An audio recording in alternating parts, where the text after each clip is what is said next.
It's Wednesday, November 6th, 2024, and you are watching Co-op for Two, broadcasting live from Champaign, Illinois. Today we're going to play Backstories, Alone Under the Ice. In fact, now that I look at it, oh yes, okay, Alone Under the Ice is the little subtitle down here. This is a brand new series, 2024. It's French in origin. There are actually 2 boxes in the set in the series so far, but the second one is only available in French. This is sort of flown under the radar. I just stumbled across it. Not much hype for it so far. All right, a little bit of bookkeeping. First, there was a U.S. election. I've asked the channel to refrain from political talk. People have strong opinions about it in lots of different directions, but I'm one of those people that believes that gaming groups are well advised, sometimes at least, to keep politics out of discussion and have the gaming be respite from all of that stuff. So that's what we're doing here. And I'd ask that you do the same. Lots of great places to have political discussion, but here is not it. Not that anyone's trying to. I'm just trying to head things off before they get off track. All right, so a little bit of bookkeeping first. Last Sunday, I had a live channel update, question and answer. If you haven't watched that, I'd love it if you could check it out.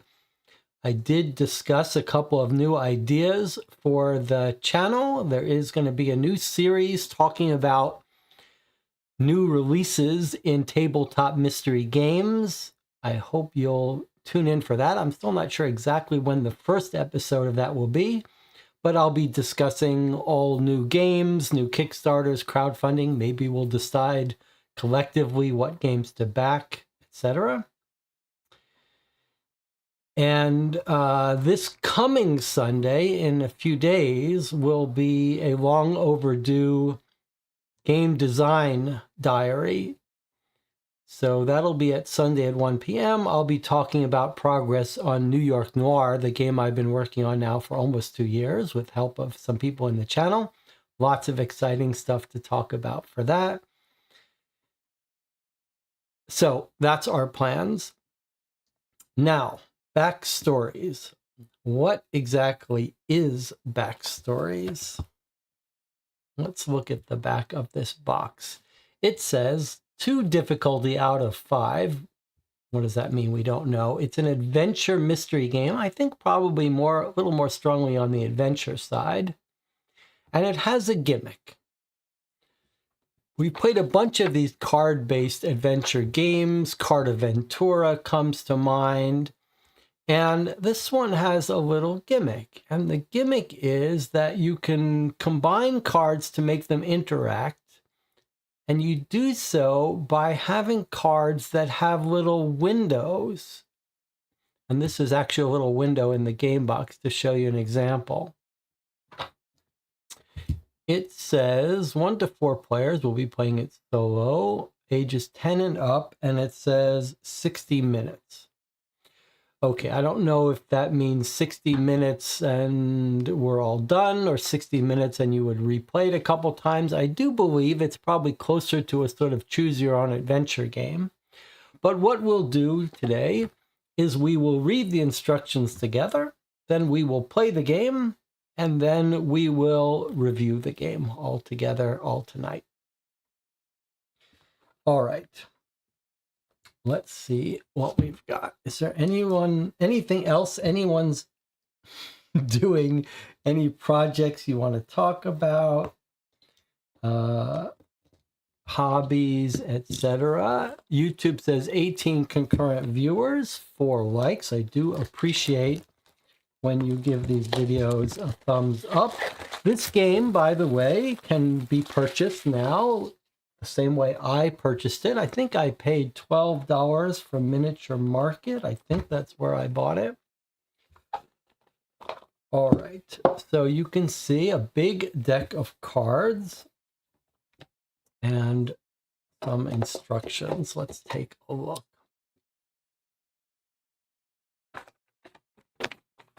Okay, so 2 pages of instructions. We're going to walk through them together here.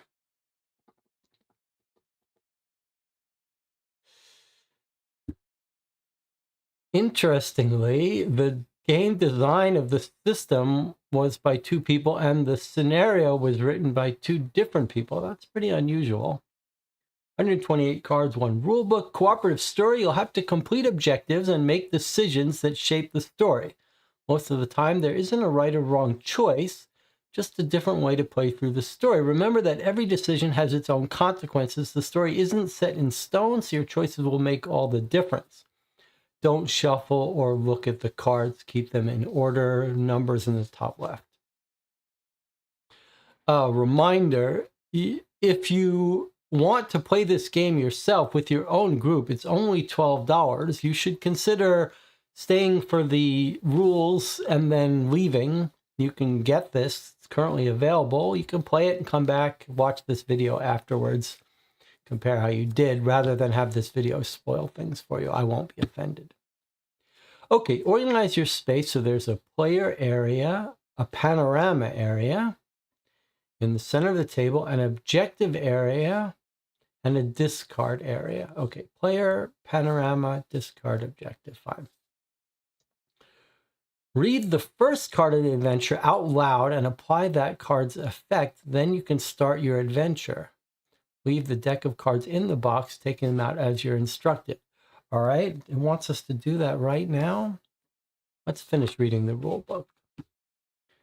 Types of cards. There's character and objective and ending cards. Tell you what you need to do to continue your adventure. You put them in the objective area. Okay, purple goes in purple. Then you have clue cards. Important aids, images, or text which allow you to resolve certain situations. Put them in the player area. Okay, blue and green cards. Then we've got story cards. Progress your adventure based on the actions you perform. You place them in the discard area after reading them, unless you're told otherwise. Then we've got situation cards. These cards are images of locations, people, or items where you can perform actions using your action cards. You can place them in the panorama area until you're told to discard them.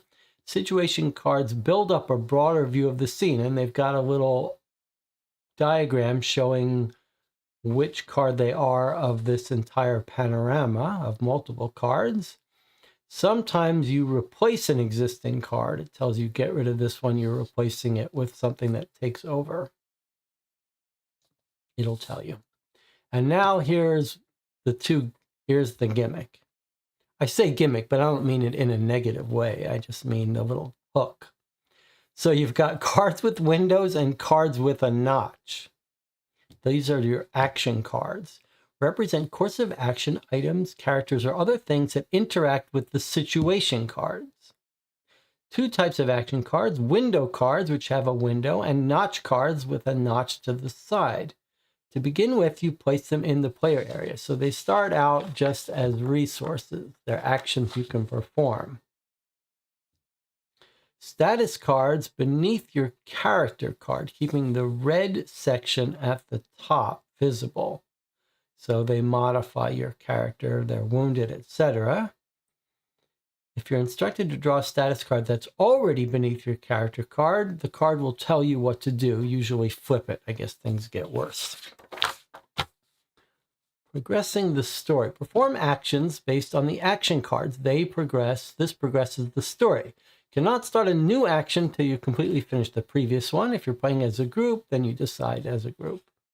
Okay, you take an action card, which has a window or a notch, and you combine it with a card that's in your panorama area.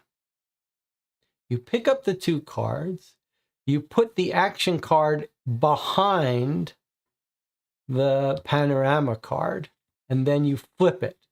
So there's text on the back that will shine through the window, and then you read it. Okay, that's performing an action, playing an action. You read the text, apply the effects. If it's a notch card that you're applying to the back of this card, you flip it over and a number will shine through. There's no number, no icon, nothing happens. Otherwise, you draw the card it says, or do what it says. It says players tend to focus on window cards, forget to use their notch cards. If you get stuck, try using one of your notch cards. To apply an effect, follow the text in the colored box. These effects help you progress your adventure, give you hints to help your adventure run smoothly. So it might tell you to draw a card. If it tells you to draw a card that's no longer there, don't just ignore it. It might tell you to get rid of a card. It might tell you to turn over a card, return a card to the deck. Sometimes you've got a decision, this or that. Sometimes there's a condition. If it's met, you must apply it. When it has multiple effects, apply them in the order you read them. For each action, read the card text out loud, apply its effects to read any new card you're told to draw, apply any further effects. Don't forget to return a situation card to the panorama once you've finished with that card. Guessing the card numbers. Sometimes you'll have the opportunity to uncover secret codes by solving a riddle, for example. You can only draw that card from the deck if there's a magnifying glass next to the number. If the card you think you should draw does not have a magnifying glass, it's not the correct card. Okay, we're used to that kind of thing. You think you figure out a puzzle, you think the card is not card number 100, you take a quick peek at card 100, you should see a magnifying glass saying, yes, this was the right answer. If not, don't read it. End of the story. Your adventure comes to an end when you draw an ending card. There are multiple endings to each scenario, depending on the choices you make. Okay, so multiple endings to this scenario we're playing. It ends when we draw the ending card. Special rules for this scenario. You'll be required to draw status cards in this scenario, like this frozen card. You put these above your character card so that the red is shining through, still showing. The consequences of these cards will apply until the end of your adventure. An effect may relate to a status card indicated by an icon next to a number. If you're told to draw a status card you already have, follow the card's instructions, which might tell you to flip it, etc. Okay, there we have it. Instructions fairly straightforward.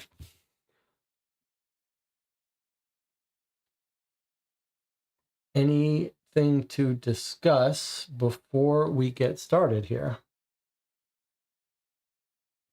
So if this seems like a game that might be up your alley, feel free to stop watching at any time because you will get spoilers here. Cards are in order. They're beautiful, oversized cards. Let's get out our first card. So it said, read the first card of the adventure out loud and apply those cards' effects. So let's see what the first card is. Card number 1, location 1, the Nid Diagli Refuge. Nid Diagli Refuge. It's been almost 2 weeks since John, your brother, made contact with you. The last you heard from him was the letter he sent from Mont Blanc. Having not heard any more news, you decide to track him down. It's unlike him, especially as he hasn't replied and no one knows where he is.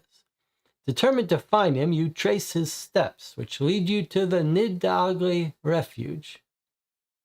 Night is drawing in. As you reach the refuge, you see several people going about their business. Leaving your belongings at the entrance, you take a look around the place. So draw cards 2 to 10. All right, now there's a little symbol here of rope. That doesn't seem to have much meaning, but let's remember how it wants us to organize these things. I'm not sure it makes too much of a difference, but this, I guess, is called a story card. They want us to, this says to be discarded after we resolve it, but we haven't flipped it over yet. But let's draw cards 2 through 10.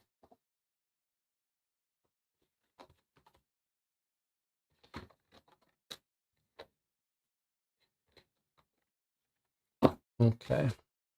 Now remember, we can't look at the backs of these cards by accident. Okay, here's card 2. This is us, I guess. Sophie. That's us. Yeah, I should try to avoid spilling this. All right, so this goes in our player area. That's us. Status cards go beneath this. Fine, okay. Look, we've got some actions already. We can search, gather, and explore the area.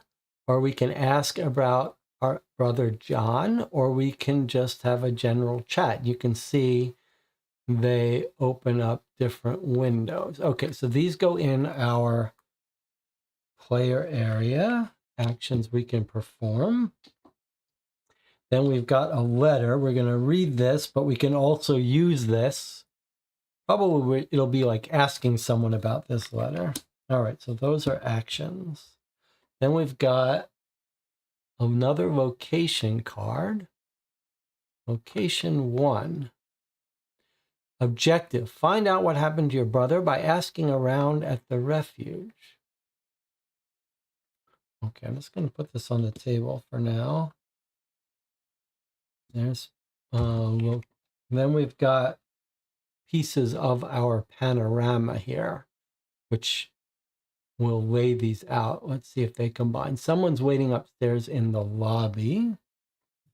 Okay. And then we've got the man standing in front of the coffee machine is getting wound up.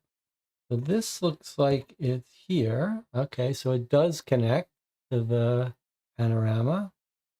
And then we've got the entrance to the refuge. You left your mountain gear here. This is down here. Doesn't quite connect as a picture. Okay, that's us. We're Sophie. This is our panorama. So 3 places we can go. You don't go here. You don't go and flip this over. You just interact with these by using these actions on them. All right, but we're not quite done here. This is our objective card. Goes in our objective area, whatever this is. Okay, so we've read this, and now we want to flip this over. Let's see if we can use our green screen. Keep this card on the top of the deck at all times. I think this is just being used as something to protect so you don't look at the cards coming up. All right, well, here we are. We've got our character, our current objective, find out what happened to your brother by asking around. Here are the 3 places we can interact with, and here are 3 ways we can interact with them. We can search, gather, or explore the area. We can ask about our brother, or we can just have a general chat. I suppose before we do those things, we should take a look at John's letter. Dear Sophie, I'm in the Nil d'Agla refuge on Mont Blanc. I'm about to embark on the greatest adventure of my life because I've found a clue about the whereabouts of the Amber Room treasure in an old German manuscript. The treasure was lost by the Nazis more than 5 decades ago. Can you believe that those beautiful treasures have been hidden in plain wooden boxes in a secret base for 50 years? I'm so close to getting my hands on it. Unfortunately, not everyone is so thrilled about my discovery, and I know that I'm being watched and followed. I'm sending this urgent letter and hoping it doesn't fall into the wrong hands. I warmly encourage you to read through the lines. I'll call you in a few days. Love, John. Read through the lines. That sounds like there's a secret message there. Read through the lines, huh?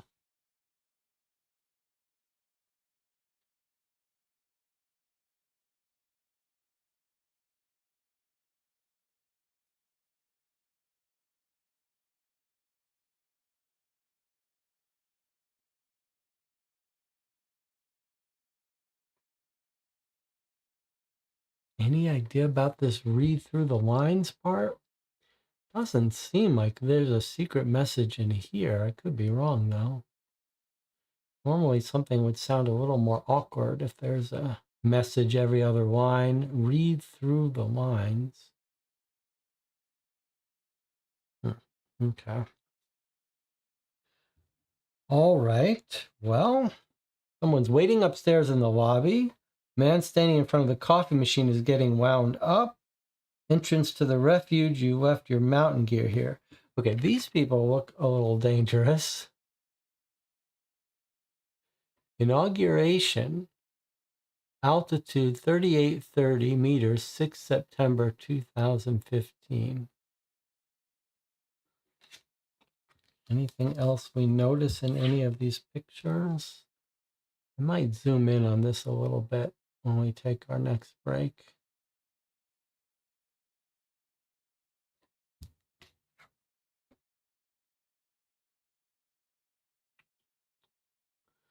Okay.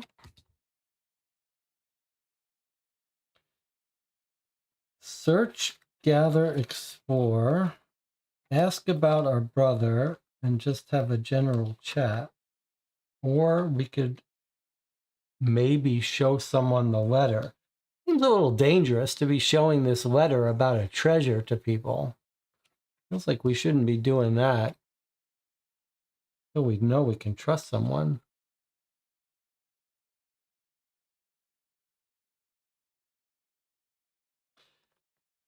I mean, this guy looks like he is comfortable here. He might know our brother. Let's try asking him about the brother. Okay, so I suppose it doesn't matter which way these windows get put on. So I'm going to put this behind here, do this as my action, and then we're going to flip this around and see what happens. So we're talking to him, and it says, if you have a frown face, draw 20 without reading on. Okay, well, we don't have a frown face. I met John a few days ago. He asked me and Fred, he's the guy by the coffee machine, about a very deep ice pit, not that far from here. And he left in a hurry after an altercation with a couple guys. Maybe the manager knows something. She must have been heading outside because she went downstairs from the lobby. Okay, so we learned the name of the guy by the coffee place, and it sounds like our brother, John, got into a fight with a couple guys, which seems like it could be these guys here. All right, so we're done with that card, and there'd be no reason for us to do that again because well, maybe unless we wanted to trigger that frown face thing. But now we could talk to him more generally, or we could search the area. Doesn't really look like there's much to find here.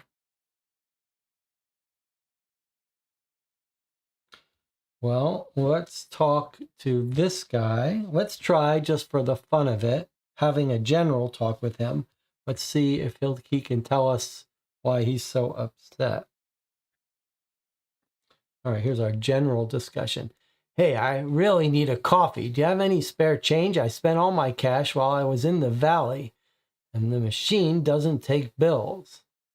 All right, well, that doesn't help us. There was nothing even to do.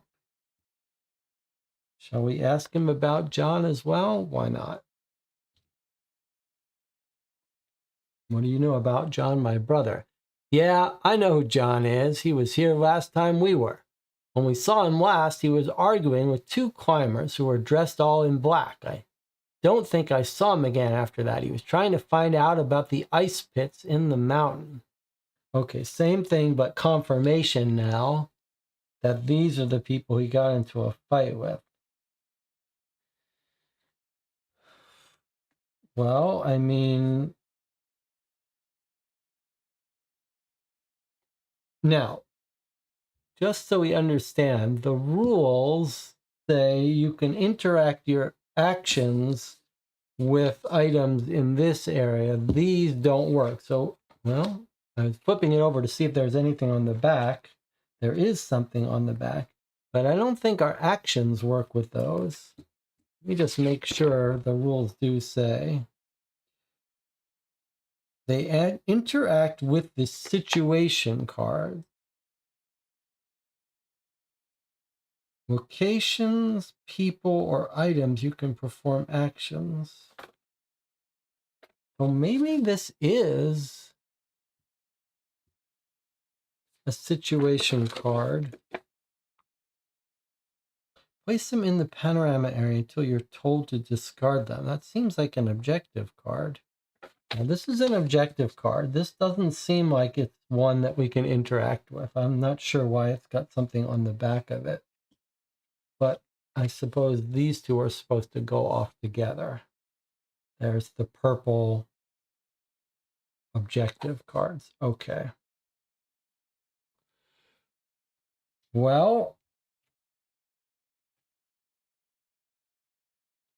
I wonder if we can go through his backpack if we search it while he's preoccupied. Shall we try it and see what happens? He does look very preoccupied. All right, let's try it. I'm a little nervous about this. If we get caught, this won't go over well.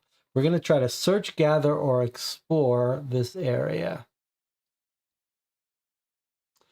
There's a bag not far from the man with an ice pick sticking out of it. He's not looking, but he's close by. Do you want to try and steal the ice pick? If you do, draw 11 and 12, then draw 18. Otherwise, set this card down. Okay, so it seems like we could steal from his card, but we're gonna create some animosity here.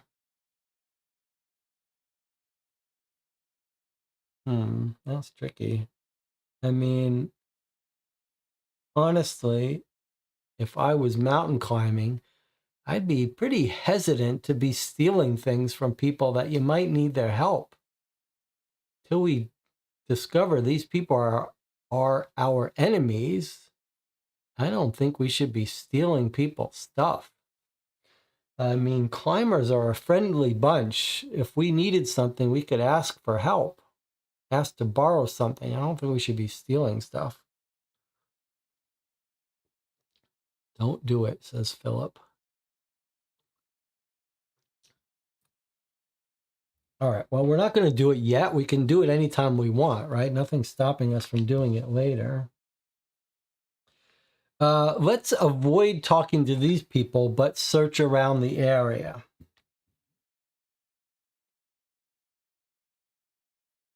The equipment you dropped off is being stored here along with the climber's jackets. There's no need to take it back right now.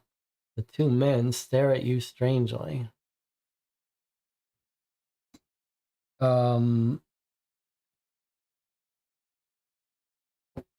John's letter.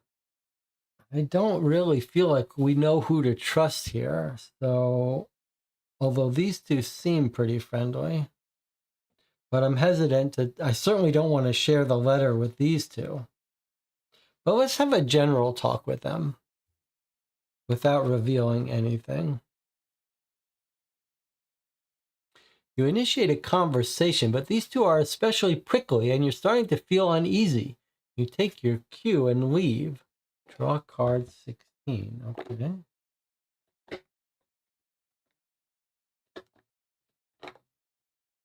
All right. So what is card 16? You're a little uneasy and don't understand their sudden animosity, so you decide to leave them well alone. Turn over this card. As you walk away, you hear an argument break out between the two men. Then the external door to the refuge flies open with a thud. You retrace your steps, but the men are no longer there, and neither are your belongings. You go back into the room and find the door wide open. Looks like those thieves took your stuff and ran. That's not very good. That's pretty bad, actually. Someone's stolen all our stuff. Take cards 21 and 22.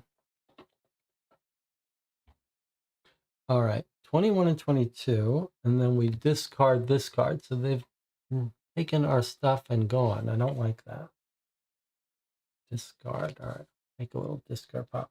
Well, here's 21 and 22. Okay, so you can see that this is a replacement for the card where the two men were. So instead of them there, now we have this. They've now left. All right. Well, that's unfortunate that they left with our stuff, but I don't know if there's any way for us to avoid that. And then we've got a new card, which is the other piece of this panorama. The men fled in that direction. There's someone out there doing some work on some building. Okay. So it looks like the rows complete panoramas, but they're separate from this upper row here.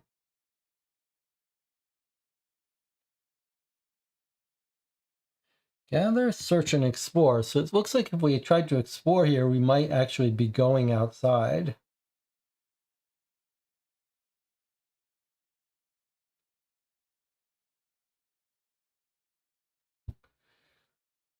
Let's search this area, see if there's anything left of our stuff.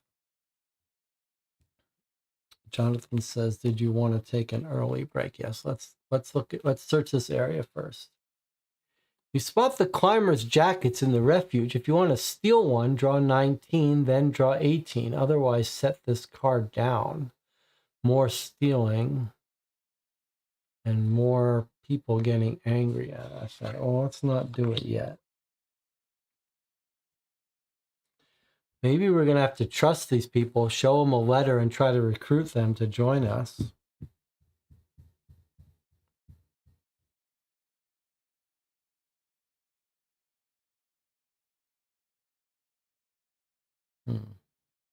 All right.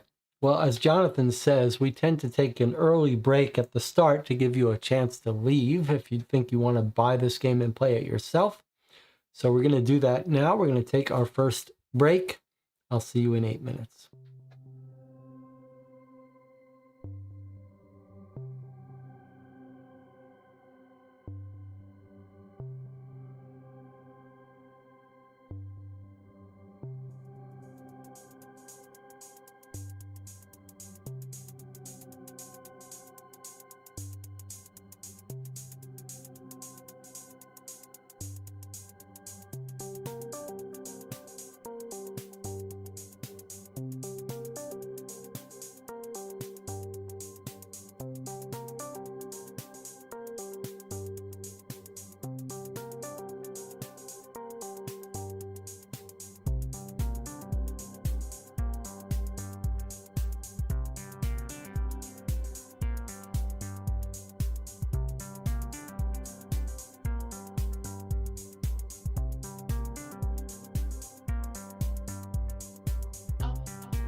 Okay, we're back here.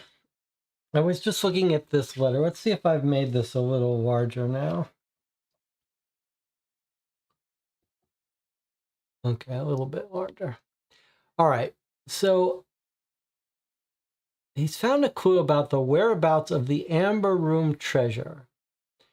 Lost by the Nazis, hidden in plain wooden boxes in a secret base. I'm so close to finding it. And then not everyone's thrilled. He's being followed. We think it's those two mean guys, but it could always be a twist. It could always be these two that are the people following him. However, it's this last part that's got me curious. This whole last sentence is suspicious. He says, I warmly encourage you to read through the lines. Okay, warmly encourage you. It does not sound natural.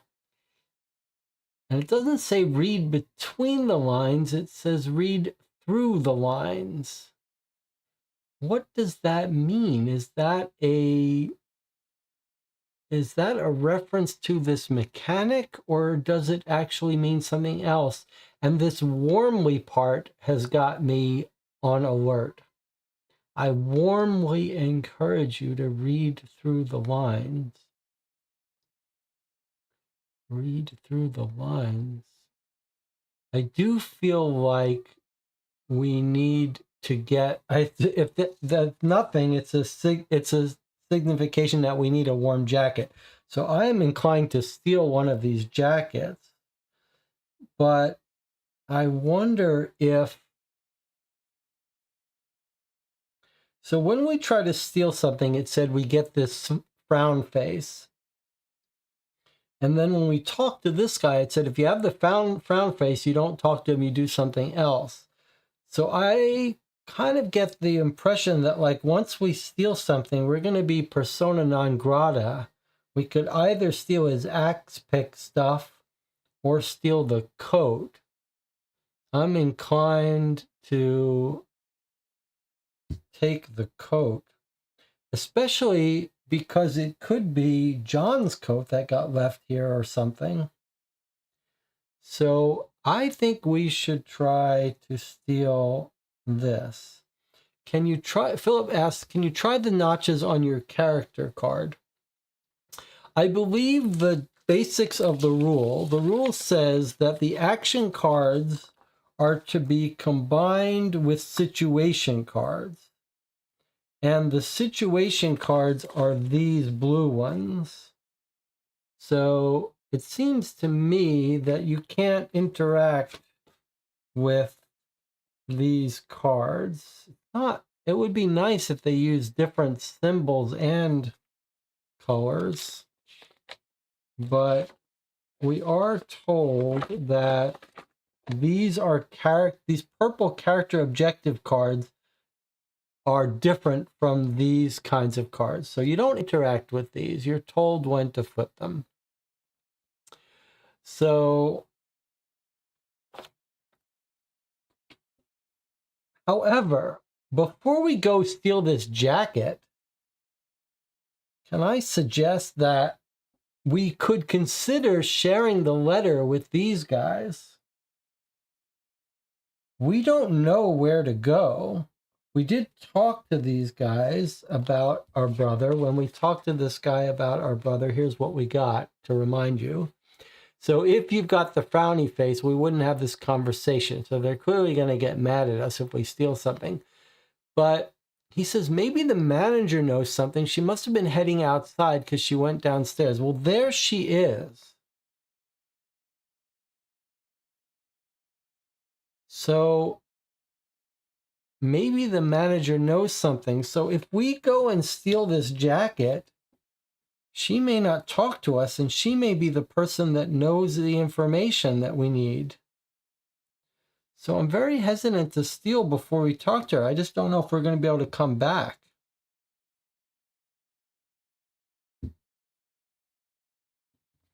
So if we try to combine this, do you think it'll let us ask her about John? Let's try it. Let's see what happens.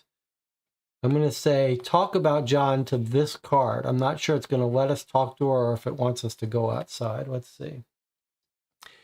It's freezing outside. The storm rages on, but you can just make out someone in the distance. If you decide it's too cold to go out, set this card down. But if you want to brave the cold anyway, draw 23. Then if you don't have a jacket, draw 24. I see. Okay, so we're going to get, and it even gives you a little symbol. It's giving you a little hint. If we go outside without a jacket, we're going to get cold. I don't want to do that. So let's put this down for a second. All right, well, it is forcing us to make a tough decision right from the start. I'm ready to steal that coat.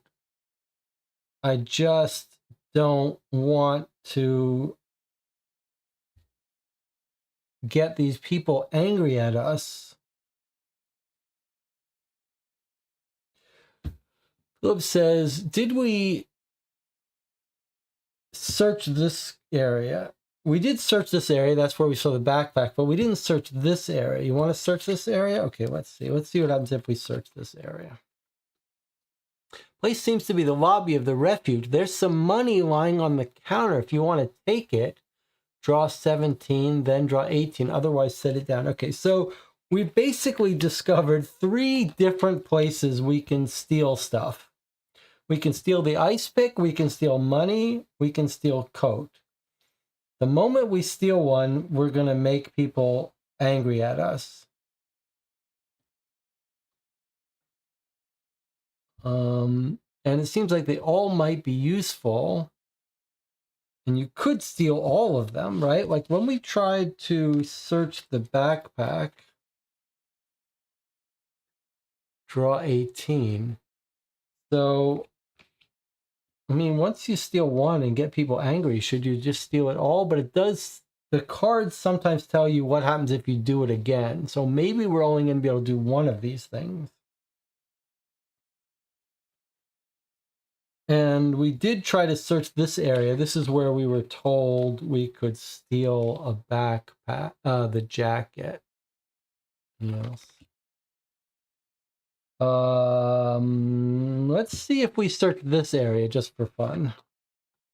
What happens? If you decide it's too cold to go out, it's the same thing. Talking to that person and searching, exploring was the same. So we've asked them both about our brother. They told us where he went off, but we haven't showed any of them the letter. So my question to you is, should we take a chance and show these guys the letter?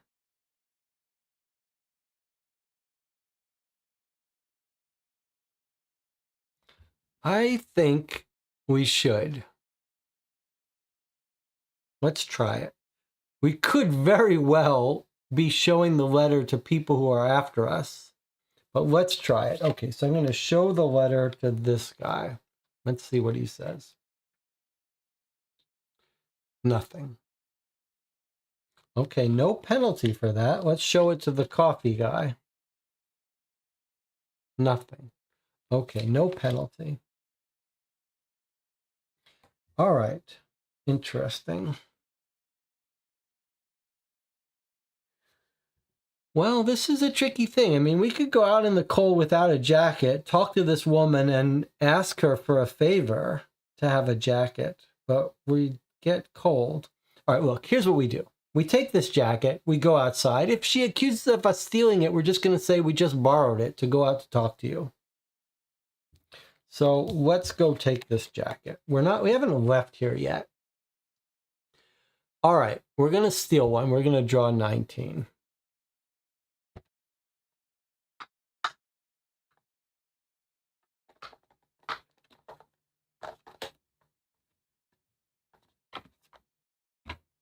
All right, stolen jacket, and it's got a notch. Interesting. So we stole the jacket. Now we're instructed we must draw 18, which is not going to reflect well on us. All right, let's see what card 18 says. Mistrust. If you're told to draw 18 again, turn this card over instead. You did something that upset everyone. You'll find that some people will act differently around you now, so be careful. All right, so we take this mistrust card and we slot it under our character card. So we are now mistrusted, and if we do it again, things are going to get worse. And we now have this symbol. But we do have a coat now. All right. Well, I mean, I don't want to steal money or an ice pick and get people really mad at us. So I suppose you could try asking someone about the coat.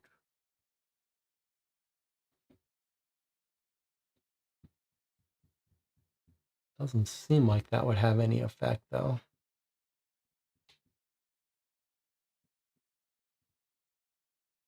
Did we have a general talk with this guy? I can't remember. I know we asked him about our brother, but I don't remember if we had a general talk. Okay, but look. If you have an upset face, draw 20. So actually, this is worse now, because now I forgot about that, and now we have to draw a card where he's going to get mad at us. The man's attitude has changed. He sees that where he got a stolen coat. All right. He's not so happy anymore. All right. Well, that's it. No point in talking to him. Anyone we talk to now is going to be angry, including this woman, is what I'm afraid. You want to use this on the letter? I don't think you can, but if you do, here's what happens. Yeah, I don't think you can use an action on another action. These are all double-sided, the same thing on either side, same thing here. All right, well, let's go talk to this woman. There's nothing else to do, really.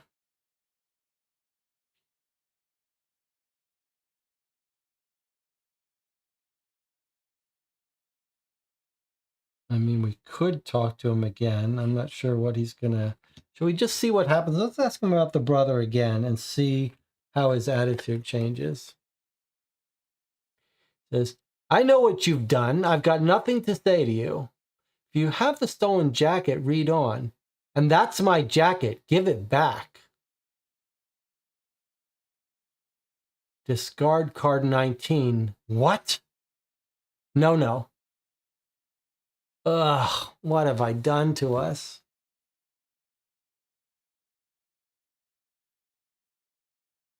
I've killed us. I've killed us.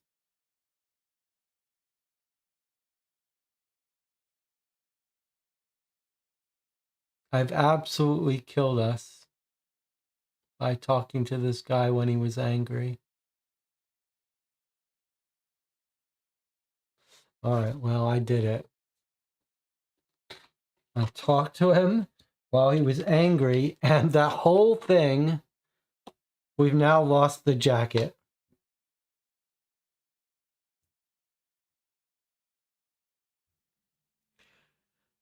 That's absolutely ridiculous. Now, if you tried to steal another jacket, by the way, you'd be told to draw 19, but 19 is gone from the box, so you couldn't do it and nothing would happen. So that's it. I've lost us our jacket.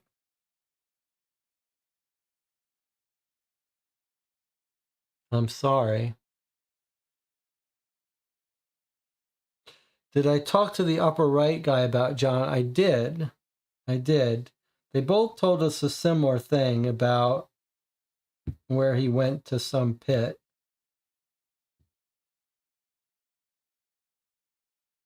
Well, we don't have a jacket, so we're going to have to go out here in the cold. And everyone's still mad at us.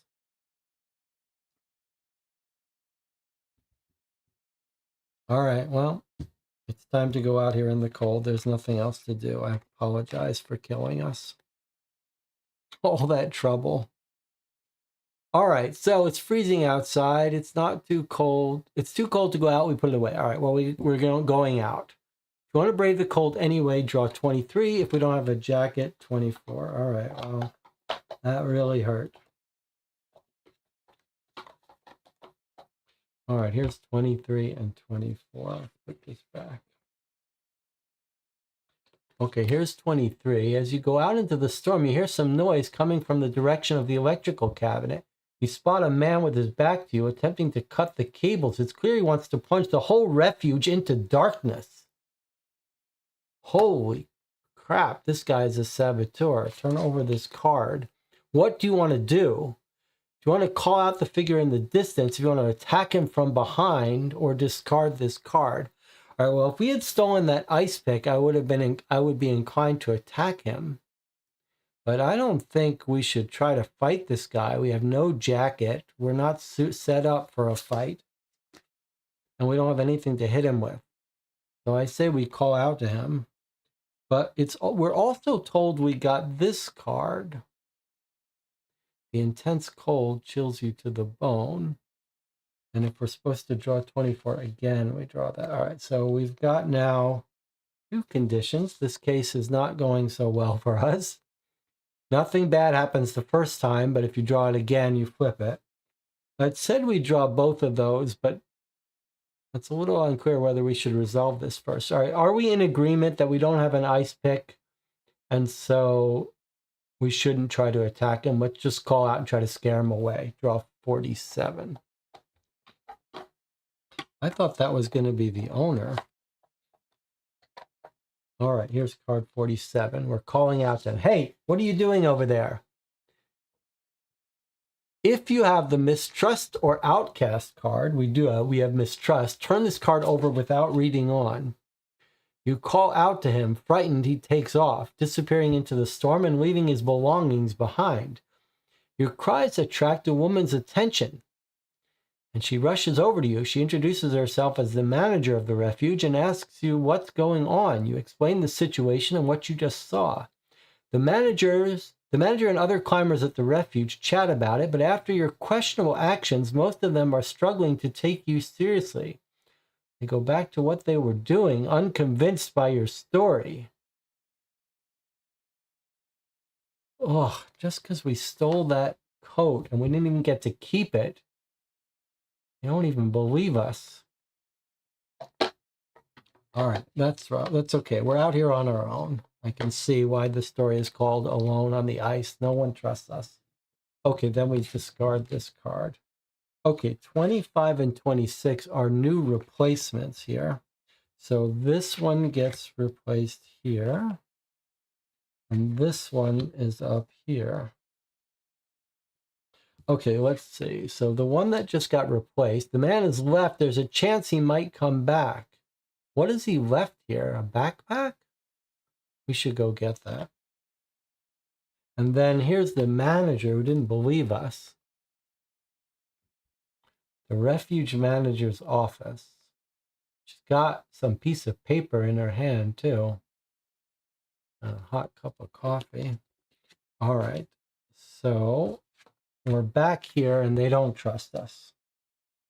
So let's try to get on their good side.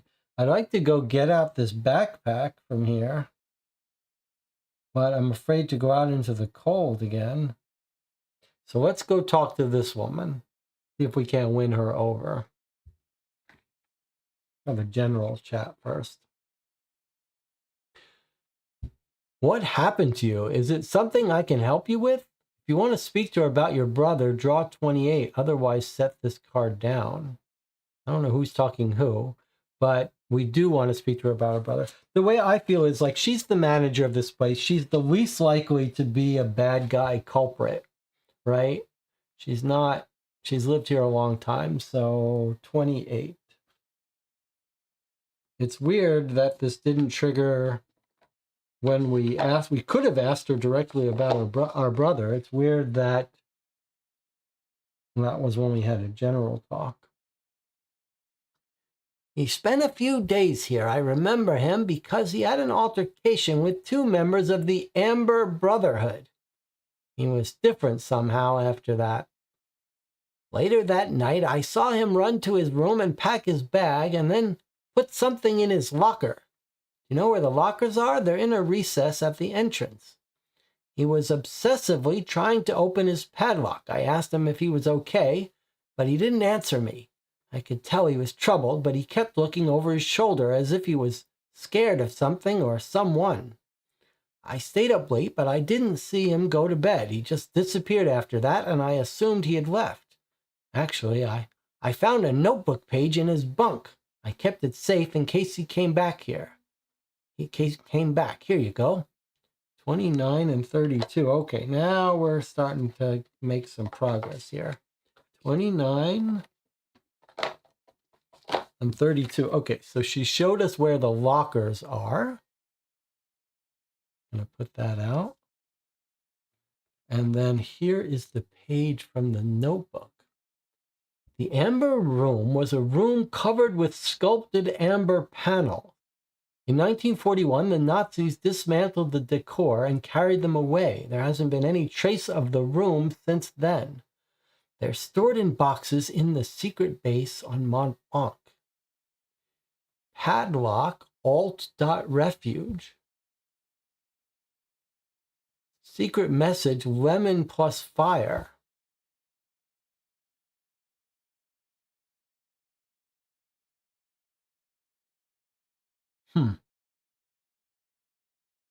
Lemon fire. Lemon fire. I mean, lemon and fire you can sometimes use to reveal a secret message. Do you think that there's some secret writing that you use with lemon and then you hold it to a flame? You don't think this card is coded with a message that we're going to reveal by putting real heat to it, do you?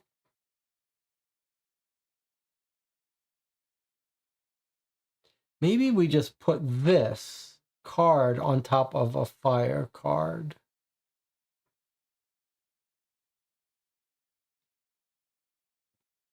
You don't think they've really coated this with something, do you?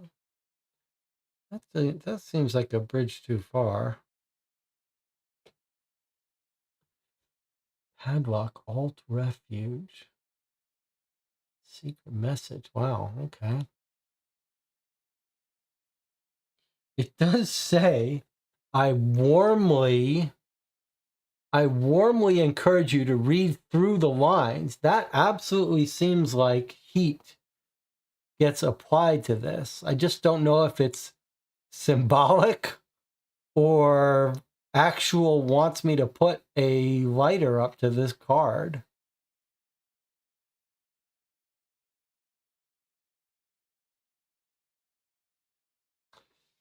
All right, so now what is this card? And then it wants us to turn this over. All right, let's put this in front of us. What is this green card? It's a possession. What do the rules say about these possession cards? They're called clue cards. Place them in the player area. Okay, so they just stay with us with our actions. All right, we'll get back to that in a second. Turn this card over.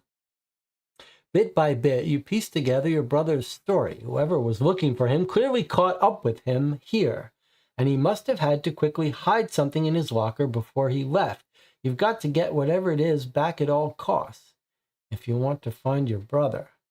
Draw 31, turn over the objective. So we have made progress on our objective, and we're told to draw card 31. Okay, 31 is a replacement for the woman we were just chatting with. Okay. Manager turns around to put some things away. I see. That's an invitation for thievery. All right, well, let's put that back here. We now have a complete panorama. Then it says turn over the objective and discard this card. Okay, so we have this objective. And now we found out what happened, and now we're told to flip this. The Nid'Ag Refuge.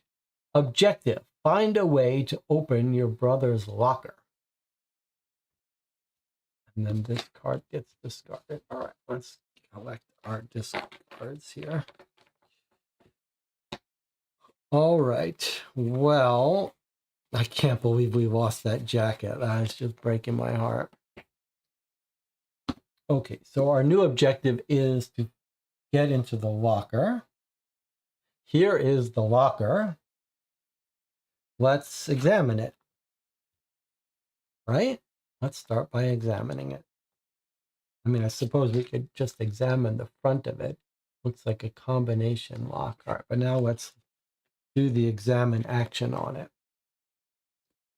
To unlock the padlock, take the card that shows the last 2 digits of your brother's code, if you know it. Otherwise, set this card down and find another solution. Okay, so what is it telling us to do? It's telling us we have to figure out the code to open it. It's going to be a 2-digit number, and then we're going to go retrieve that numbered card from here, and there'll hopefully be a magnifying glass. So this is a puzzle. And the question is, what is the 2-digit code? This seems like it's telling us to put fire on the message. But can we combine the notch card with the diary? I don't think you can combine the notch card with this. There's nothing on the back of it. It's not that kind of card.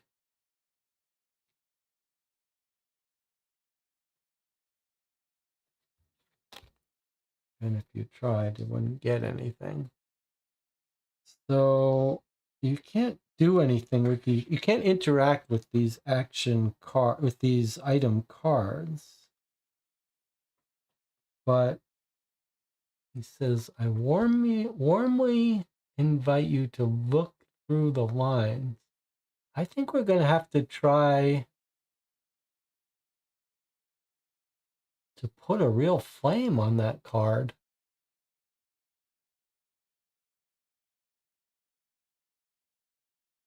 Alt Refuge. Padlock Alt Refuge. Alt.refuge.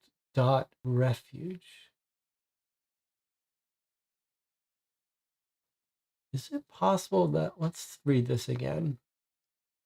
I'm in the Nid Ugly Refuge on Mont Blanc. I'm about to embark on the greatest adventure because I found a clue about the whereabouts.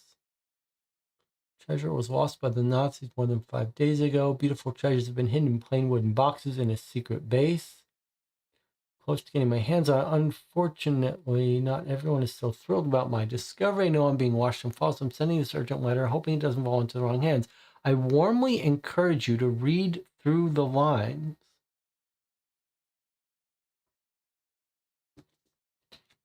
Is it possible that we're supposed to somehow...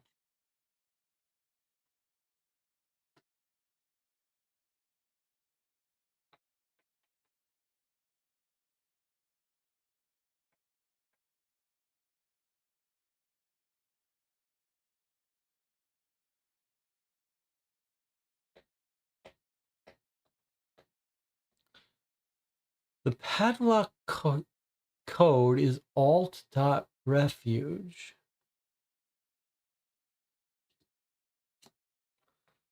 I'm just wondering if somehow alt.refuge means something to us here. I mean, there's the word refuge.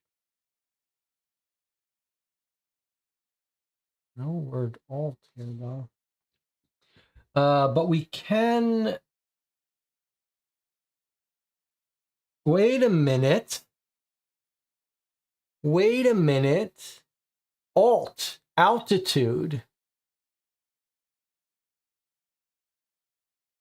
3830.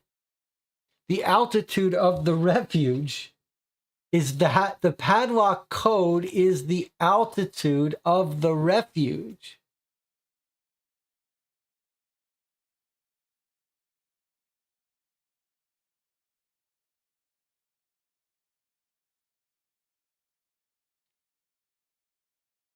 What do you think about that? So, there's no penalties in this game. So if we're right,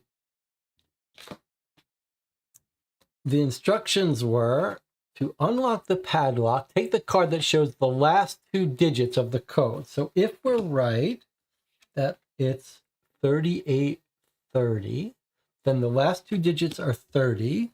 So we would get card 30 and we would look for if it has a magnifying glass. It does, so that's the right thing.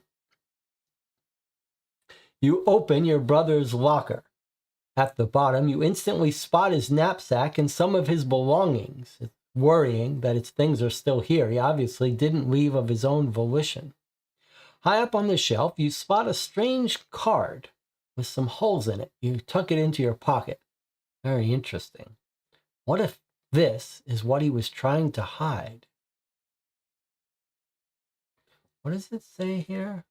It's French. It's the base of the villa. It looks like a little map where we want to, where the secret base is. Let's see.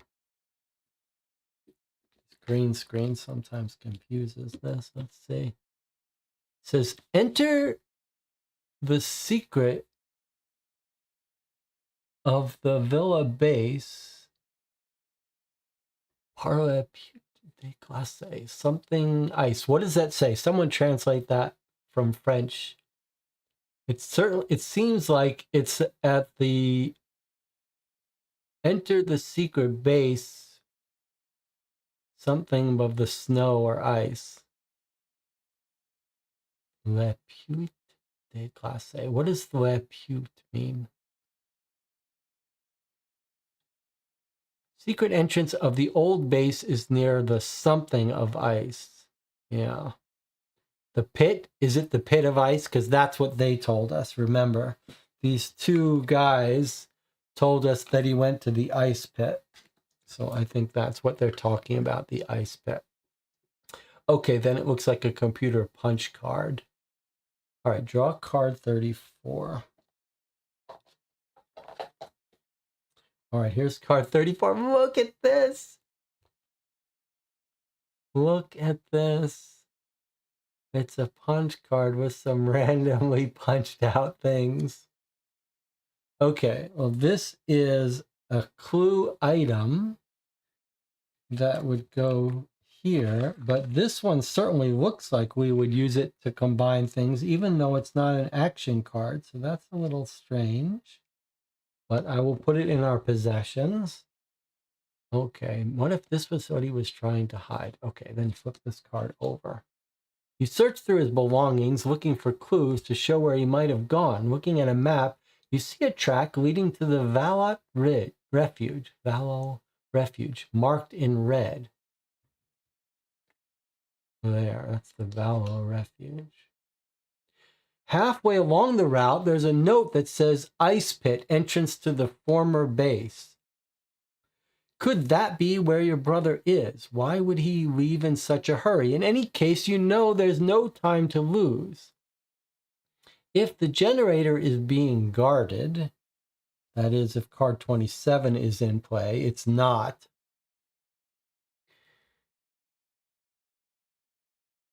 So we don't get to draw that. If the generator isn't being guarded, card 25 is in play. That's the case. Or if you've been kicked out of the refuge, draw 36. Okay, they didn't believe us that someone was trying to sabotage, so they're not guarding it. If they had believed us, they would be guarding it. So they don't believe us. They're not guarding it, and now they're going to lose power because they didn't trust us. Draw card 36. Bam, look at that. What the F? We haven't even been able to search the office because the power has now just been cut off, I think. That's pretty cool, like a little comic. All right, you suddenly hear voices outside. Draw card 37. Then it says discard 29 if it's in play and discard this card. Okay, what was card 29? Yes, card 29 is the locker, so that's gone. And now we drew this card. We hear voices outside. Objective, find your brother on the mountain. And discard the previous objective. Okay, so we have a new objective. Voices outside. Doesn't sound good. They've left the generator unguarded. And now this card gets thrown away. All right. Well, unfortunately, we don't have a jacket. Really unpleasant. We're cold, we're frozen, and we're mistrusted. And we still got this secret message.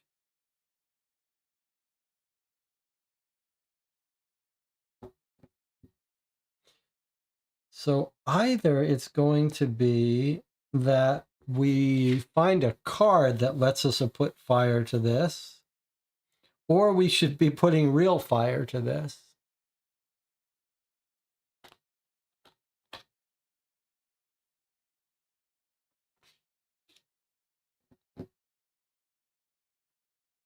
All right, but we can still search her office while she's distracted. Let's try that. I haven't stolen anything yet. I just want to search that office. You can search your office quickly while she's not watching. If so, draw 50.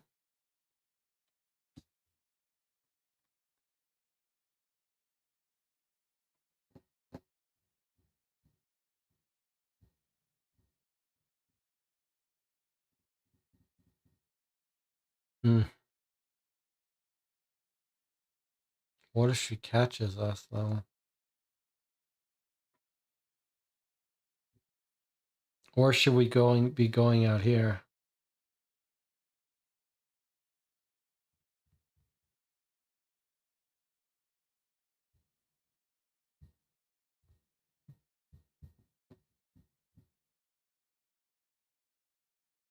Can we use this card with the letter? I don't see how that's going to make sense, but we could try it. And this doesn't feel legal. Yeah, this isn't really legal. I mean, does no harm, but oh, well, what should we do? Should we search her office while she's not looking? Should we go out here and try to deal with this? I feel like we got punished for thieving and now we're criminals, so I think I'm going to search this office while she's not looking. What more? I feel like you've treated me like a thief. It's too late. Okay, so 50.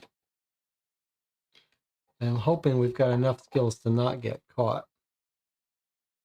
You quickly search her desk, but a quick root through doesn't turn up anything useful. You can choose to keep looking by opening the drawers to see if there's anything inside. You want to keep looking, turn this card over. Otherwise, return this card to the deck. I don't think we can do this without getting caught. This is going to get us kicked out. And I don't think she's a bad guy, so I'm just going to put this back and say never mind.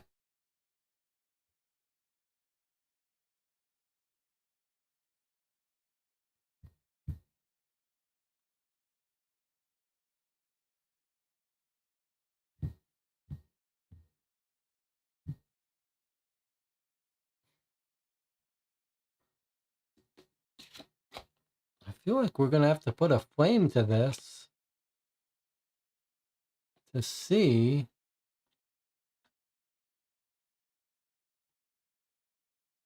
if there's a secret message.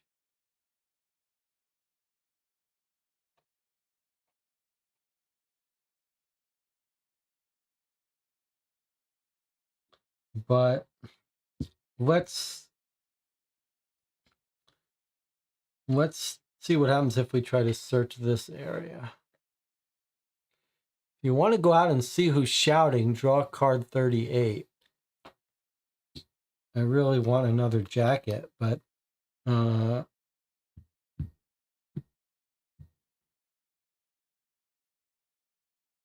think we should do it. So I'm going to go out. I'm sure we're going to get hurt by the storm, but I think we should do it. Card 38.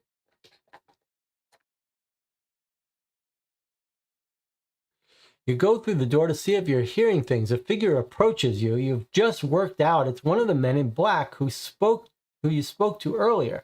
When he comes at you and punches you in the stomach. Draw card 33. You manage to free yourself and then run, desperate to escape. We've just gotten injured, by the way. We're frozen, we're mistrusted, and we're injured. You manage to free yourself and then run, desperate to escape. The figure follows you for a long time and is not thrown off by the cold and snow. Suddenly you hear a crack under your feet and then feel the ground beneath you give way. You fall through the hole into the mountain, passing out the moment you land.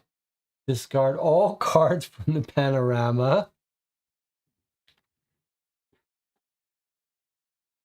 Turn this card over. You wake up to complete darkness and your belongings are missing. Discard 4, discard 5. Okay, so we can't ask about our brother. We can't chat. Keep your clothing cards, 14 or 19, if you have any, which we don't. Place the rest of your action and clue cards beneath the objective. Okay, so the letter, the search, these all go underneath the objective card. Okay. That goes away. Draw cards 51 to 56.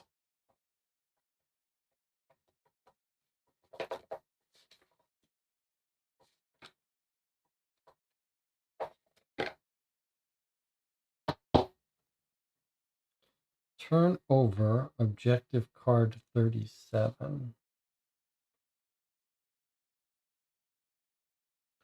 And then you can hear noises from every direction. Where are you? and then discard this card. Okay, so here are the new cards we have. Feel around using your feet.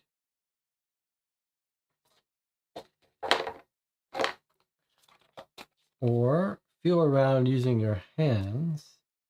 And then look. This is our panorama.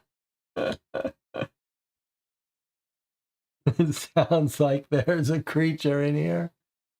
Drip, drop, drip. Grr. And some voices.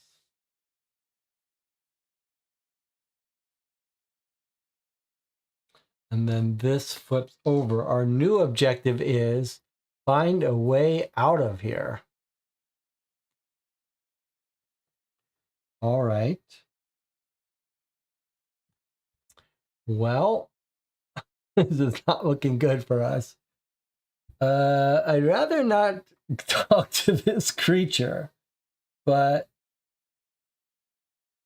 let's feel around with our feet.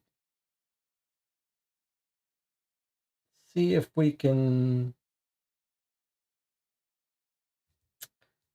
Hands and feet.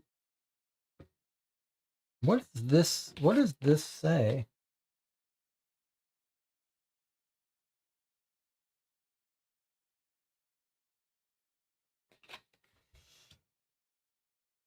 Why would you care about feeling around with your feet versus your hands?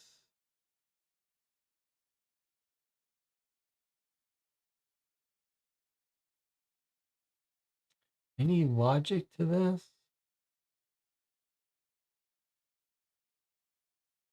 I mean, stay far away from this thing is the only logic I can think of. Drip, drop, drip. Shh. Something is leaking water. All right, let's feel around with our hands to this. Maybe we can find some pipe where water is coming out or something. You grope around until you feel a wall in front of you. There's some kind of lever on the wall, like you find on an electrical panel. Icy water is dripping onto it from a punctured pipe just above you. There's also a puddle on the ground, and you think there might be something in it. Do you want to pull the lever, or do you want to look into the puddle? Otherwise, set this card down. All right, well, it feels like this is electrical, and if we pull the electrical while we're standing in the water, we could get ourselves electrocuted. It's dark. Can we look into the puddle? I guess there's no harm in it. I definitely don't want to pull this lever, though. All right, let's look into the puddle, 62 and 63.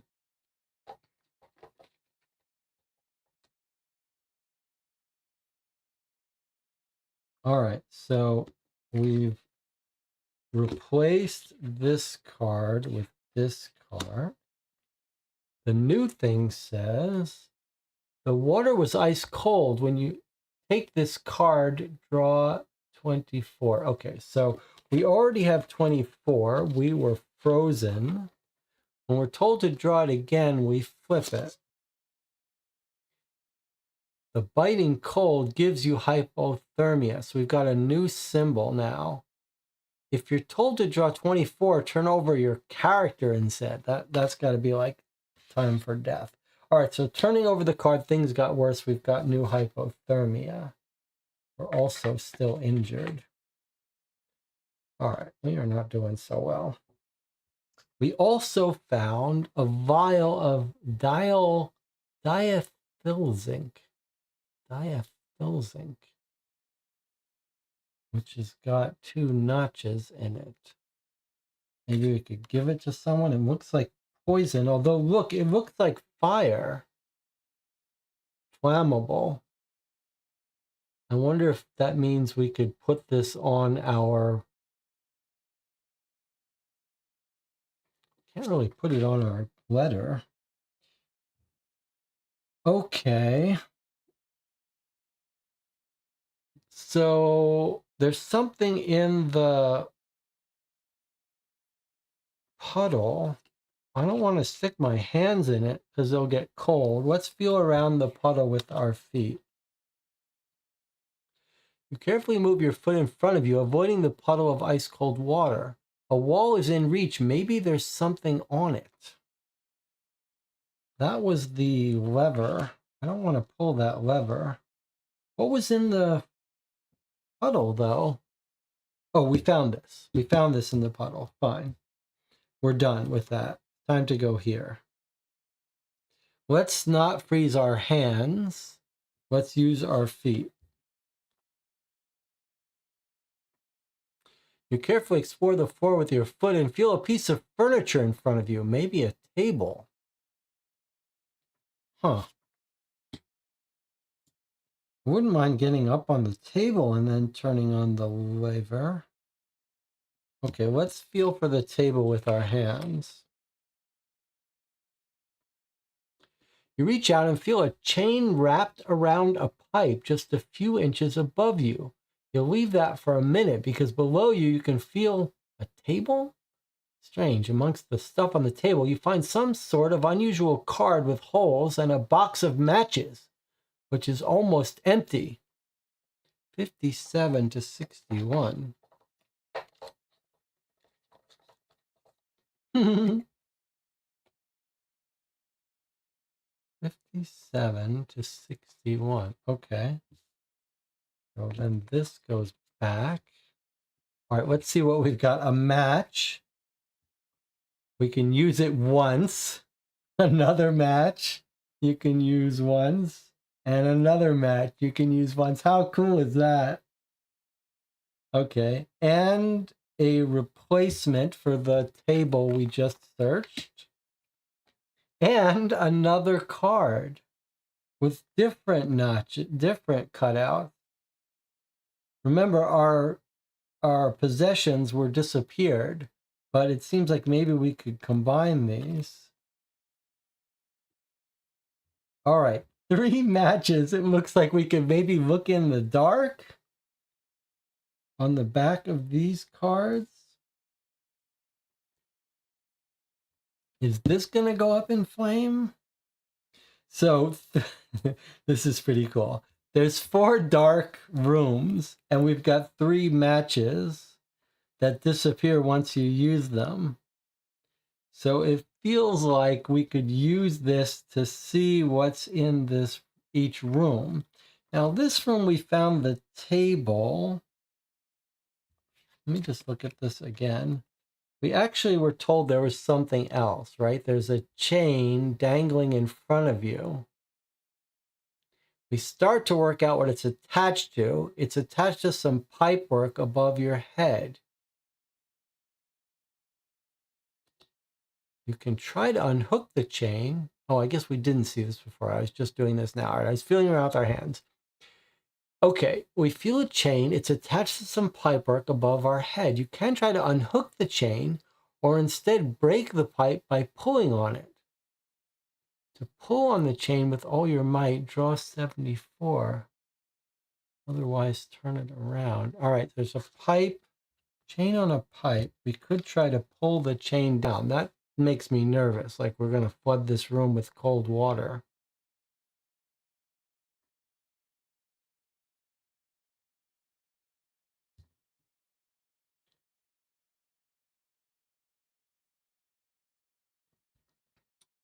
There was a lever here. So I'm thinking we can use these matches to see what's going on in this room. I'm very curious to see. This seems like smoke, maybe, and could be gas. This kind of looks like electrical, not like a creature. I want to see what's going on here. So I'm going to light a match in this room. Let's see what happens. Look, we can barely see through the fire. It's a bobcat. But look what's going on here. There's a hole in this wall. And is it stepping on something?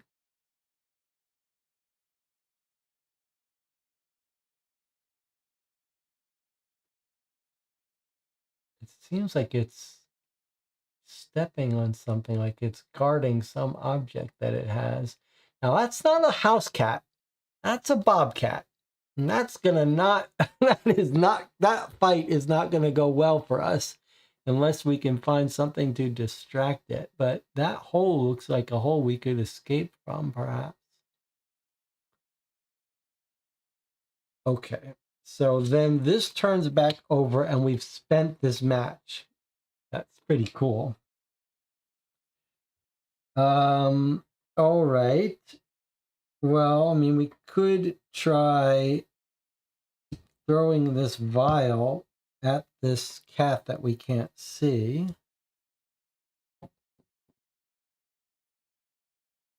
Can someone look up diethyl zinc? See, it ignites on contact with air. Very reactive. Let's see. Chat says, highly flammable compound, very reactive with other chemical compounds, ignites on contact with air. We could try throwing it at that creature. Shall we try? Or do you want to feel around into these other areas first? Or use the match here? I'm a little nervous about... I'm going to feel around with my hands here.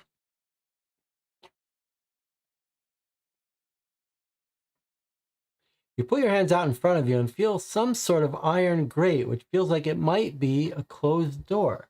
You find a button on the left. On the ground, there's a pipe that appears to have a closed valve turned to 90 degrees. If you want to press the button, you want to open the valve. You don't want to do anything. I feel like we should use the match and see if there's a sign here. All right, so let's not do anything. That's pretty cool, though. But let's use the match here.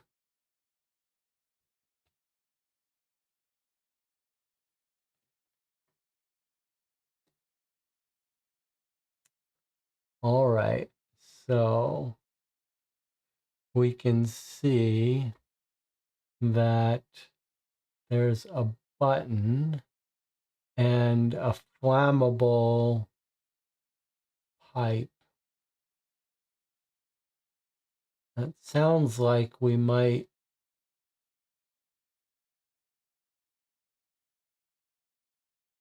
I don't know what those letters are, though. Is it an elevator door or is it like a furnace? Like an incinerator for burning stuff. Can we open the door, trap the bobcat, close the door, and then burn the bobcat?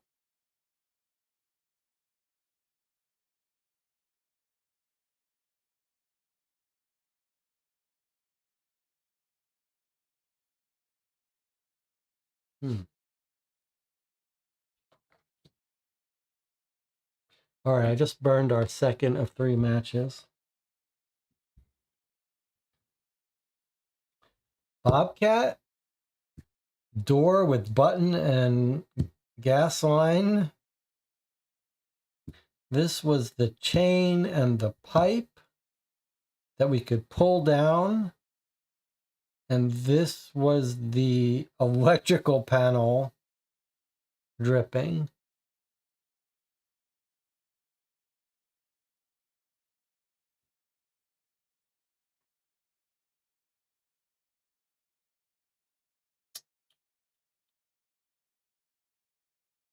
I think it's probably time for us to take a little break. I'll see you in 8 minutes.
So we are, well, not quite alone under the ice. We're in a cave with a bobcat that's snarling. And we've got 4 little areas. The bobcat's in one. We used a match to see that he seemed to have a escape route behind him, but he was stepping on something maybe interesting. This looks like an elevator with a button, but maybe not an elevator, maybe an incinerator room. Here we are told there's a table, a chain hanging from a pipe that we could try to pull down, or we could try to take off the pipe. Is that what it said? And then here we saw a lever attached to maybe what looked like an electrical panel with water dripping in a puddle. And the chat was discussing a whole bunch of things, but actually Philip said something that was the one thing. It seems like maybe there are multiple ways out of here, but Philip had an idea that seemed pretty good to me. Philip says, pull the chain, and maybe that will disconnect the water pipe from dripping on the electrical panel. I think that's a pretty good idea. Combine the notched cards. I don't think you can combine these. I'm a little hesitant to just randomly combine stuff. Doing the hands and feet on the 3 areas reminds us of the current options. When we felt the valve, it was close. I don't think we'll blow up. Starting a fire could cure our hypothermia. Okay, let's do the hands and feet again. The hands are what got us cold. But let me just check. If we did the feet near here, this was the puddle. All right, let's do it this way. Move your foot, avoiding the puddle of ice cold water. A wall is in reach. Maybe there's something on it. This is where we felt the lever. Just going to remind myself. If it tells me to freeze my hands again, I'm going to ignore it. Okay, this was the lever. Bit like you find an electrical panel. Icy water from a broken pipe is flowing over it. If you want to pull the lever, pull 77. Okay, so then now I'm going to remind us of this because this was Philip's idea, I think. You brush against a chain dangling in front of you. You feel to work out what it's attached to. You realize it's wrapped around some pipework above your head. You can try to unhook the chain or instead break the pipe by pulling on it. Pull on the chain with all your might, draw 74. Okay, so it sounds like it said you could try to unhook the chain or break it, but it doesn't really give us anything to do with unhook. Maybe we'd have to light the match to be able to see it in order to unhook it. But I think Philip's idea was pretty good, which is we pull on this chain, we try to break the pipe and hope that this pipe is the one that's dripping water over here. And when the water stops dripping, we can turn on the electricity because we won't get electrocuted. So this is what we're going to do. We're going to pull on the chain with all our might, 74. Now, in the beginning, I was afraid to do this because I was afraid it would flood the whole room with water. But now I'm thinking it might disconnect the water to the electrical. So I think we try it. All right, so we're doing it. We're pulling the chain with all our might, 74.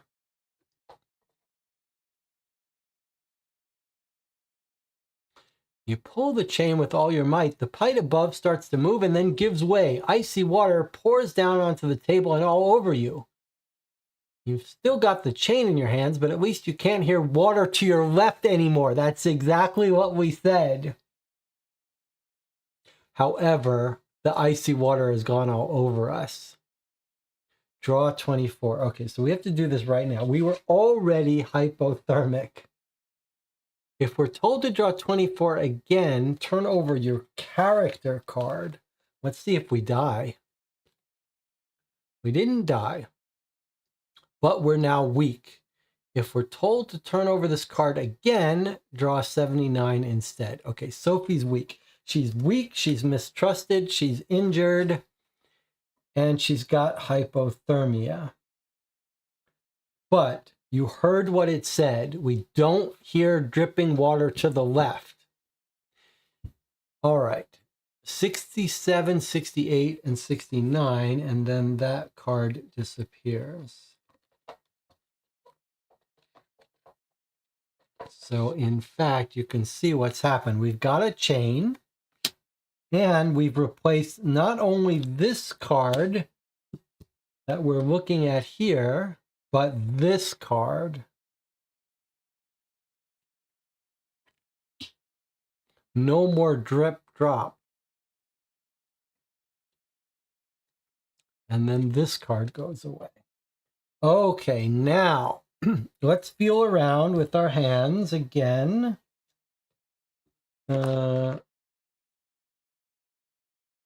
Otherwise, set this card. Okay, so this one got replaced too. Oh, now the water's dripping out here. Okay. So now discard 53 or 62. That was the previous card. Okay, so now we should be able to turn this lever, let's see, and throw on the electricity. You walk with your hands outstretched until you feel a wall in some sort of lever, like the kind of lever you find on an electrical cabinet. The water is no longer dripping from the ceiling down onto it. If you want to pull the lever, draw 76. Okay, I think we're going to pull it. I'm a little afraid of this bobcat at the other end of the room, but surely having some light is going to help us. All right, no more dripping water, so 76. I feel like that was a good call. All right, we're pulling it down. If you let the gas escape, and card 66 is in play, we didn't let the gas escape, then we turn over this card without reading it. You push the lever up, and a slight crackling sound tells you the power is coming back on. The neon lights on the ceiling flicker for a few seconds, producing a shower of sparks before burning out for good. Everything looks really run down. It's clear no one's been in here for years. Although it's dark, you make out a small green light on the other side of the room. It looks like an elevator button. You walk across the room to press it and hear the cogs turning. You hear a metallic scraping sound echoing through what you're sure must be an abandoned scientific or military complex. So that was the annunciator light on the elevator that we already looked like. If we had turned on the gas, bad things would have happened. All right, so we walk across the room. We're just walking, tiptoeing past the bobcat. Then we draw 80. Okay. Draw 80. Discard this card. And I guess this one goes back. Here's card 80. If you have the explosion card, turn it over. Okay, if we've already caused an explosion, something else, but we have it. It takes a few seconds for the metal cage to arrive. The complex must be bigger than it seems. This must be the place John mentioned in his letter. The grate in front of you opens and you can see a faint light coming from the cab. You can now see your belongings in a corner of the room, so hurry to pick them up. You're going to make it out of here. Take the cards from beneath the objective. Okay, so all our items are now back in our possession. Okay. Suddenly, you hear an old speaker in the ceiling crackle. A nasal voice escapes from it. "Franz, do you read me?" "Yes, Roger." "What's going on? What's all that noise?" "No idea. It's coming from the old abandoned lab." "Take the stairs and to the lab and report back. Then go check the prisoner there." "Roger that, Roger." It sounds like people are heading your way. Best not hang around. Discard all cards from the panorama. Okay, so we escaped the bobcat. We could have escaped a different way. Discard cards 51. Feel around with your feet and your hands. Then we draw 83 and discard this card. All right. It seems like we made it out of there fairly unscathed. We still have a match, too. After a short and painful descent, you arrive in some sort of lobby. Is that right? 83. Which is acting as a security airlock. Just seconds later, you hear an explosion from the lab you just left, and the ground trembles. The elevator shaft you were in has just collapsed. Well, you didn't get very far. At least you know no one can follow you. You can see a door which looks like it might lead to another stairway. You also see a load of storage units and another door. Then you suddenly see the limp body of your brother through a window. Draw 89 to 93. Wow, things have certainly taken a turn here. So we're in a new room now, 89 to 93.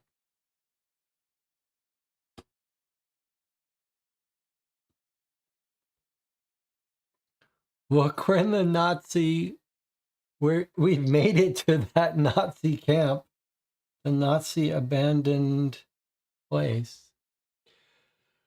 Turn this card over. Okay, this one went away. Just as you were starting to investigate your surroundings, you hear the speaker crackle again. Franz, where are you? I've just reached the old abandoned lab. Something happened here. There's been an explosion. Okay, there must be someone in the complex. You'd better get to the prisoner fast. Okay, I'm 3 floors away. I'll keep you updated. Your blood runs cold. Franz is heading in your direction and you're running out of time. Draw cards 85 to 87 without reading them. Place them in a stack on the table. 85 to 87 without reading them. Place them on a stack with 85 on top. Okay, so this is what it looks like. Each time you get an hourglass, turn this card over. Okay, so these go in a stack on the table. These are all our possessions, which we have quite a lot of. Got a chain, maybe that's for fighting. Bunch of items. Still have the letter. From now on, when you see an hourglass, turn over the top card from this stack. Sounds like this is a countdown clock. He's coming to get us. Maybe we have three floors above, 3 floors below, or whatever. 3 floors away. So we have 3 cycles to do whatever we're going to do. Draw card 88 and discard this card. Okay, here's card 88. Discard objective 37. Now we've got a new objective. We're in the secret base. Leave the base with your brother. Optional, save the treasure. Okay, so here we go. This is it. This is our finale. The main objective is to get out with our brother. If we can, we'd like to save the treasure.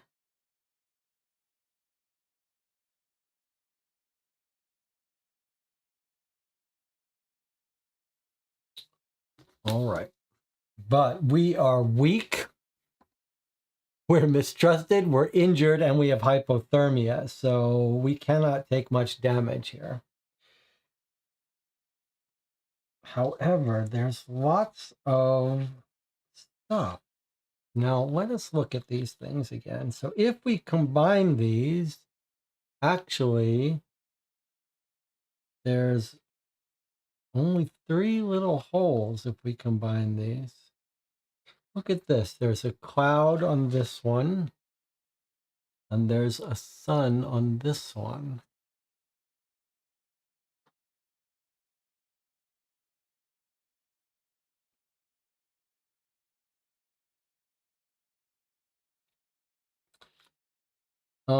If I had to guess, I would guess this isn't for looking through, but rather that if we can find one more of these cards, we might get the complete code to something. So I'm guessing this isn't a matter of looking through things, but rather that we need one more card that fills in these spots. That's my guess.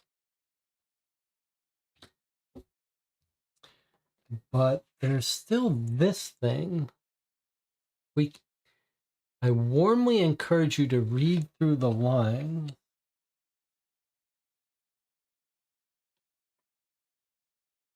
I don't think we would combine this, but let's see. This doesn't seem to say anything.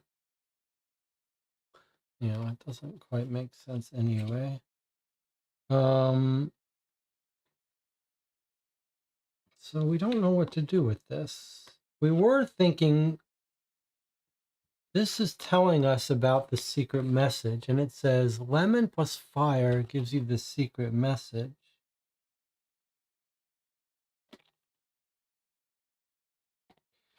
So if I had to guess, I mean, there's actually some weird little background blobs. All right, well, I have matches here. I think we're gonna, it doesn't feel like this game should have this work. I'm gonna try it.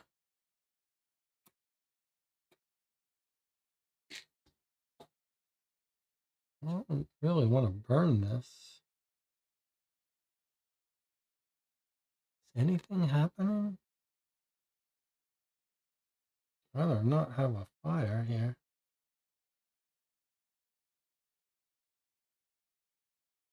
I mean, something is turning brown here, but is it just burning? Am I just burning the card?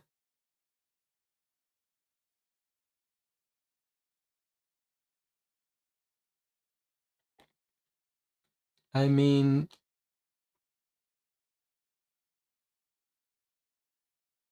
what about the lemon first? The game can't make you really want me to put lemon on this.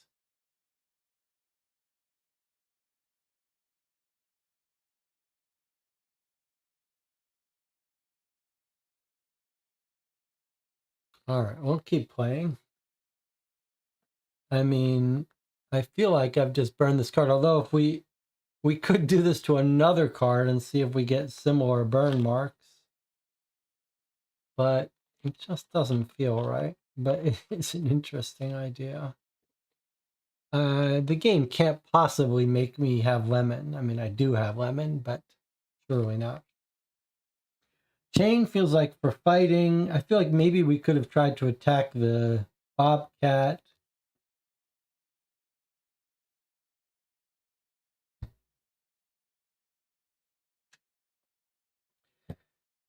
All right, let's focus back on our game. Let's look at these areas here.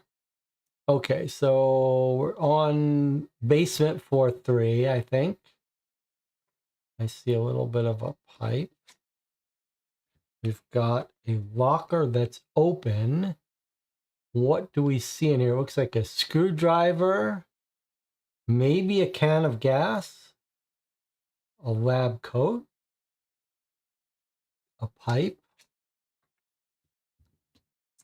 some closed lockers, locked lockers, you might say, a desk with Nazi plans on it, and a candle. There's our light source. There's our flame source for our note, for our book. There you go. For our secret message. Okay, I think this is what we combine with our letter to see if it shows something up. Yes, okay, I think we're in agreement to do that. We may only have 3 actions though, so let's think about this. So there's our brother in the unconscious brother through the porthole window. So is that room locked? And if so, how would we open it? That looks a little like a trapdoor type thing, but surely not. But it is a little nerve-wracking. Okay, so we're in agreement that we should combine the letter with this and see if we can't use the flame to see the secret message. And in case you're wondering, like, what about the lemon? It makes sense if you were really leaving a message that he's already used the lemon on this to put his secret message. And now we're going to reveal it with the flame. Okay, so here we go. We've got the letter. We're combining it. Looks like we were right. We're now supposed to draw card 40. Okay, here we go. Magnifying glass, meaning we did the right thing. Discard card 6. All right, we're getting rid of the letter, and we've got the new letter. To reprogram the computer, stack the cards with the holes in the correct order to reveal a message. Be careful, you need to skip all the red letters and numbers.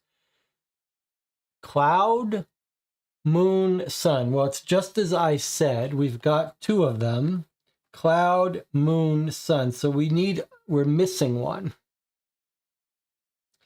It's possible that it was in her office and we're never going to get a chance to complete it, to get the treasure. Dear Sophie, I'm in the Nid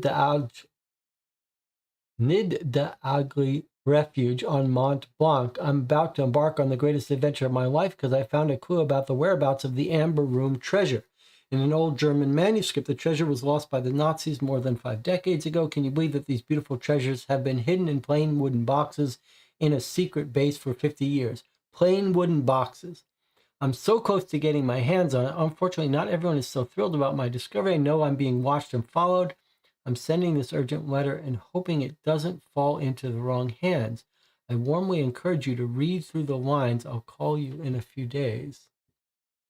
To reprogram the computer. Okay, so that's the secret message he wrote on the letter, how to reprogram the computer. But we're going to need to find the missing card. When we do find it, then we get a complete code. Skip all the red letters and numbers. So actually, even though we're missing one, we might be able to reconstruct it. Let's see. THE, the, MAW, but unfortunately, some of these things can get replaced. MAWCH,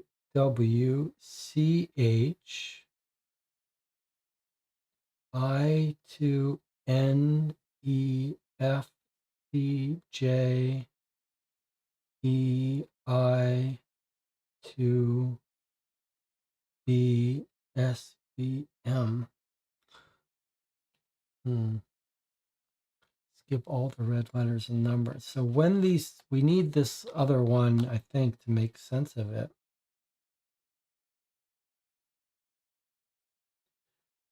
The MAWCH.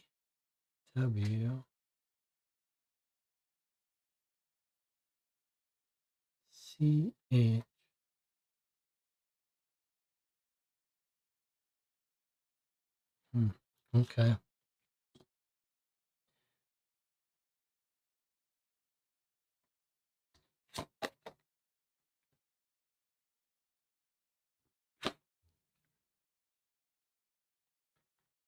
Plain wooden boxes. Keep your eye open for. To reprogram the computer. Well, we haven't even seen any computer, so I don't know. We're not going to be reprogramming anything at this point. And nothing told us to advance time.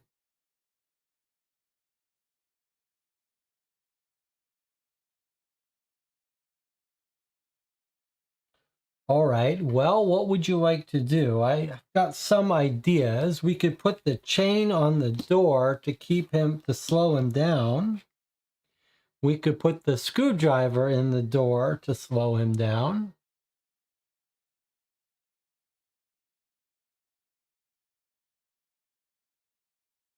We could search through the desk drawers. Remember, we've got search, explore. We've got match.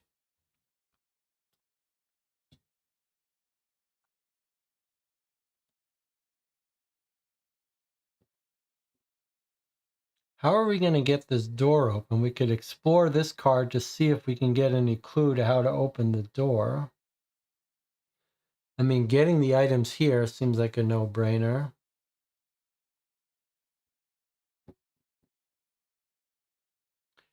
DJ Moneycut says, I like the idea of the chain on the door. Shall we try it? All right, let's try combining the chain with the door and see what happens. Take card 109. Okay, well, something happened. Let's see what happens. You found a good way to block this door. Discard the card used to block the door, which was our chain. No one can come in now, and you've managed to shut Franz out. What a relief. When he tries to open it, he'll work out something's up, but you're not planning to stick around for much longer. So we lose the chain. We lose the chain. Draw card 105. So now we've got this card instead of the one. It took a bit of time, but the door is blocked now.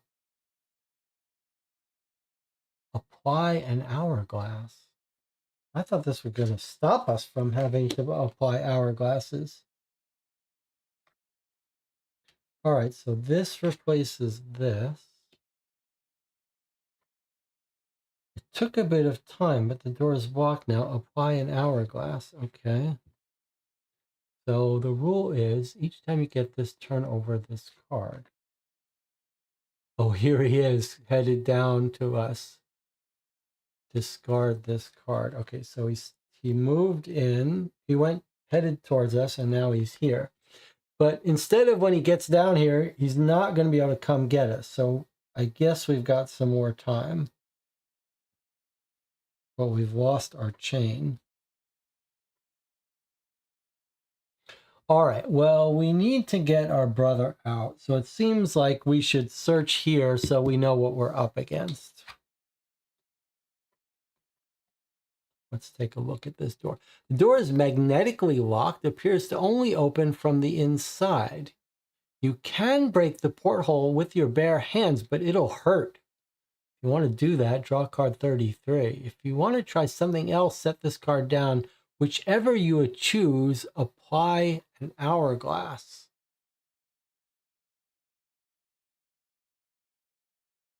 Even if we don't break it with our hands, time is passing. Well, I don't want to break it with my hands. Honestly, that seems insane. And we're already injured, so I'm not going to do it. But unfortunately, that means that even though we don't do anything, this time clicks by. He's making his way down, but we've blocked the door. I'm hoping that's going to save us. Only got one more card left.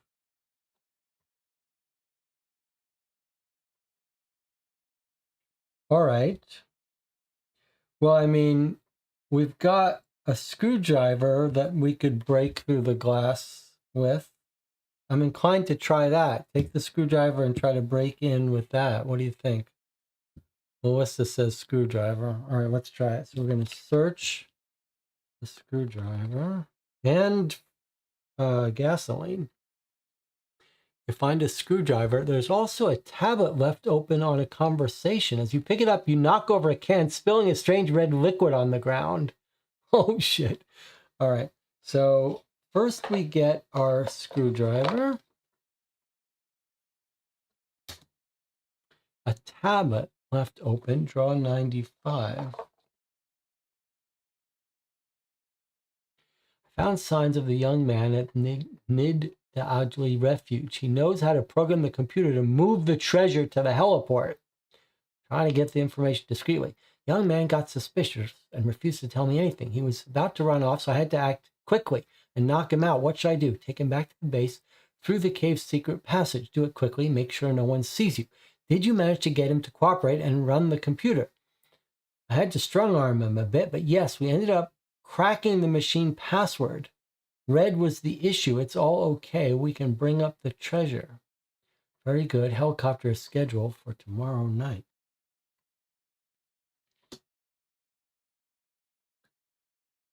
However, we spilled a can, strange red liquid, 96. Okay, and so the liquid is spilled all over the ground. The liquid that was flammable before. Was it flammable? Kind of hard to tell. Not sure what it is. And the jacket had nothing in it. Okay, so this replaces this. But then did it say to advance time? Yes, it did. Okay, so let's see what happens now. Normally this would advance time. Let's see what it's going to say. If the door is blocked, which it is, draw 117. Okay, so because it's blocked, 117 is being drawn instead of 110. If you have shown Franz the signet ring, no. Franz spends several minutes trying, but doesn't manage to open the door. Roger, the door is blocked. That door never locked. Something's not right. Go around and move fast. You've bought yourself a few minutes, but you need to get out of here right now. Draw card 112.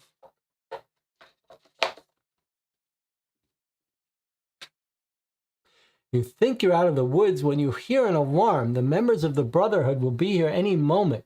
Time to finish what you started and get out of here before you're trapped. Place this card in the center of the table. When you have finished reading both sides of this card, you will have only 12 minutes before the Brotherhood members arrive. Unfortunately, your brain is very fuzzy. Subtract 1 minute per icon on your status cards. Note, some of your cards may have 2 icons. For example, you've got between 2 and 12 minutes to make it out before the Brotherhood rushes in. You can start a timer or keep an eye on your watch once you turn over this card.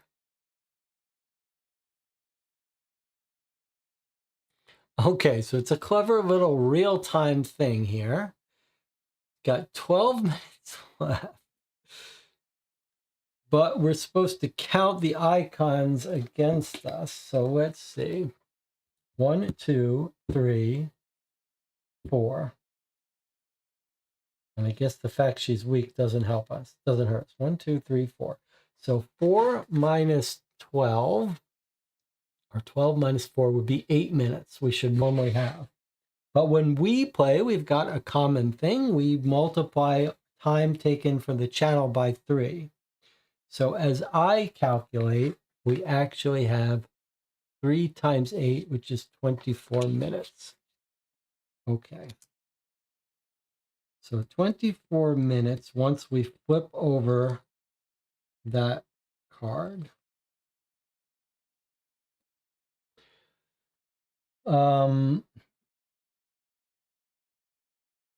We haven't flipped it over yet. Now let me see what I've got here. I do have a way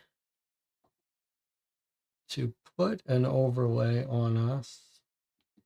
That's our, I could put this one on us. Shall we do that? And we'll just watch when it gets there.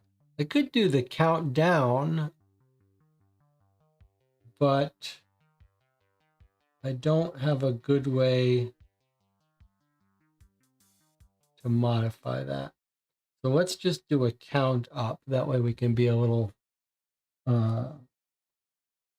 we can tweak it. Okay, let's look at this again.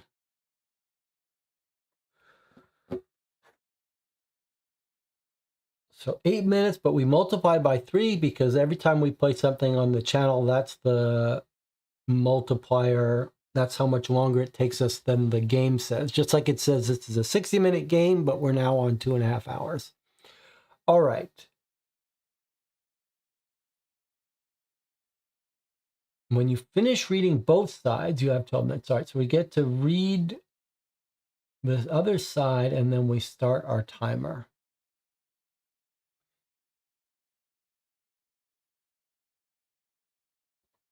Do we get to discuss it before we flip this over? Seems like that's kind of against the spirit of the game. So I'm just going to flip it over. Play continues as normal, but if the timer runs out before you manage to find a way out, draw 125. Leave this card in the center of the table. From now on, disregard all hourglass if you're told to draw 33, or pick it up again, draw 79 instead. Start your timer. Okay, that's it. We are now going to start our timer. This is a little nerve-wracking. Hopefully this will stay on the screen. Okay, we've got to get out, but we got to save our brother.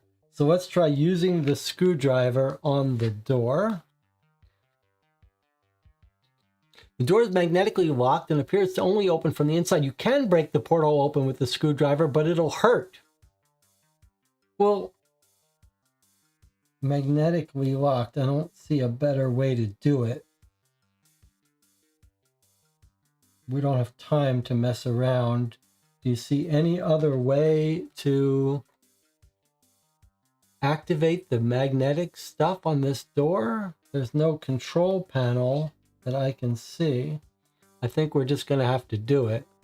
You want to search the desk first? Okay, let's try searching the desk first.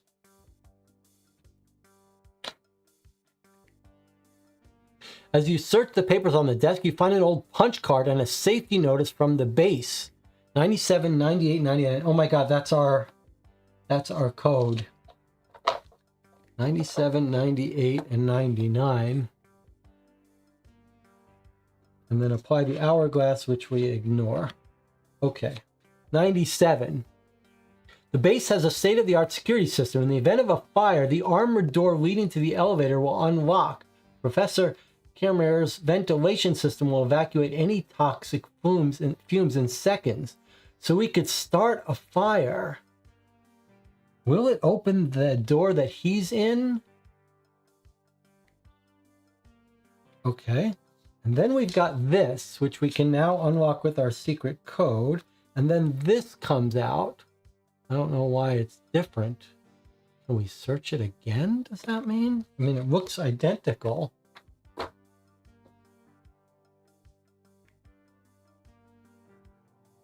Just for the fun of it, I want to see if we search it again.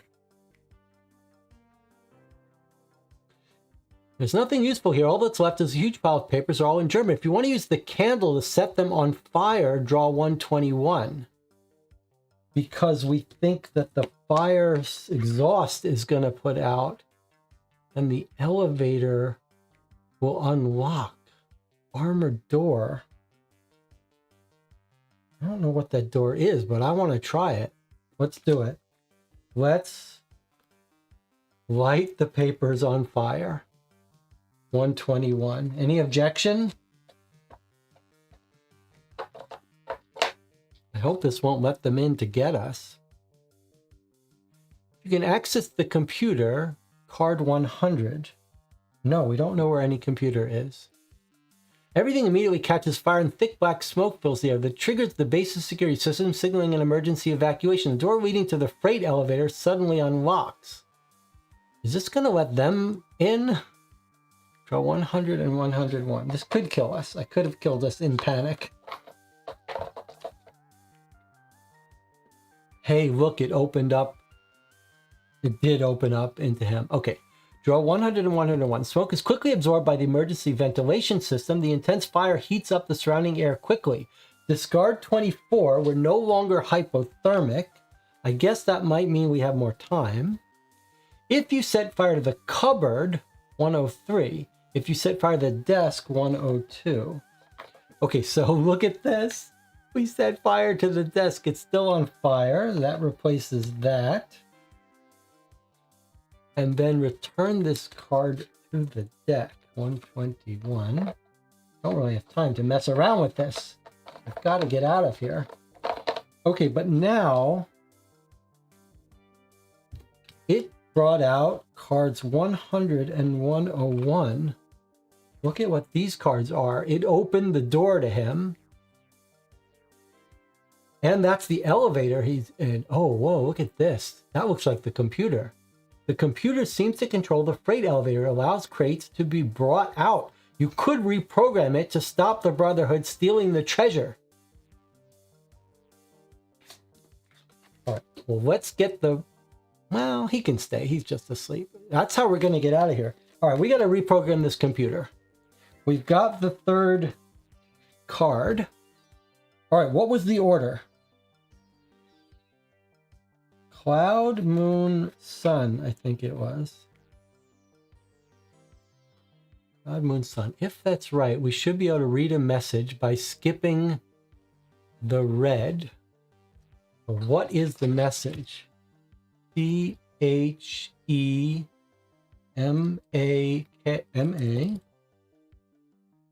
Okay.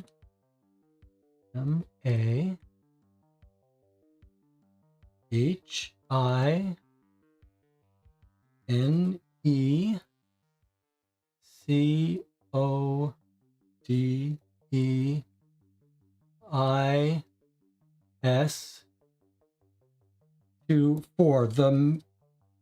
The machine code is 24.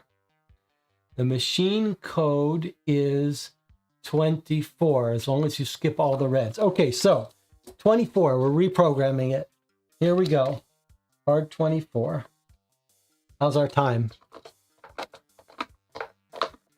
There is no card 24. What have I done wrong?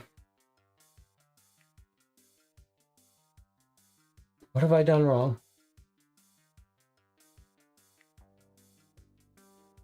Have I put this in the wrong order?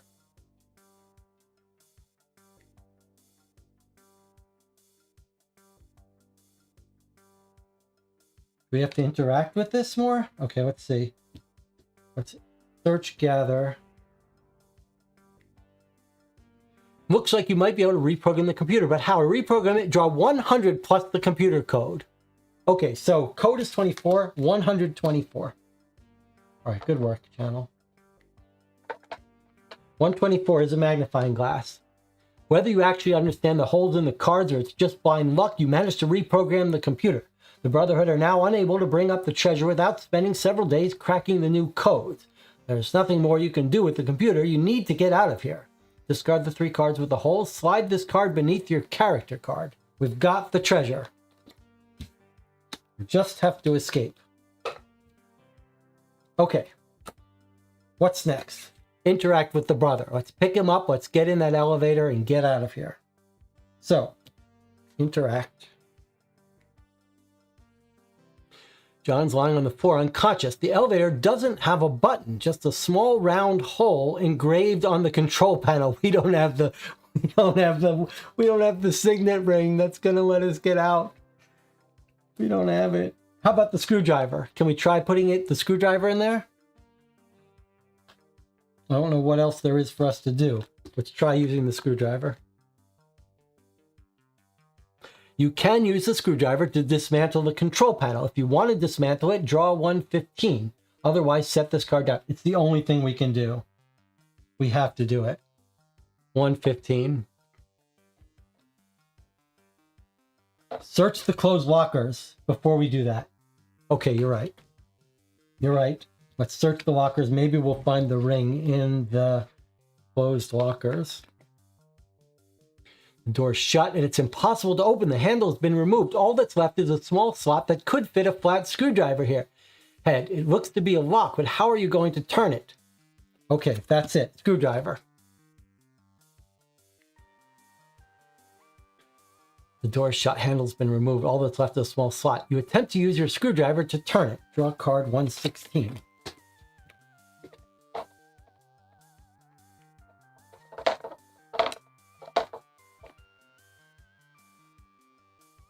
Okay, we've opened it up. Get rid of that card. Now let's search in there.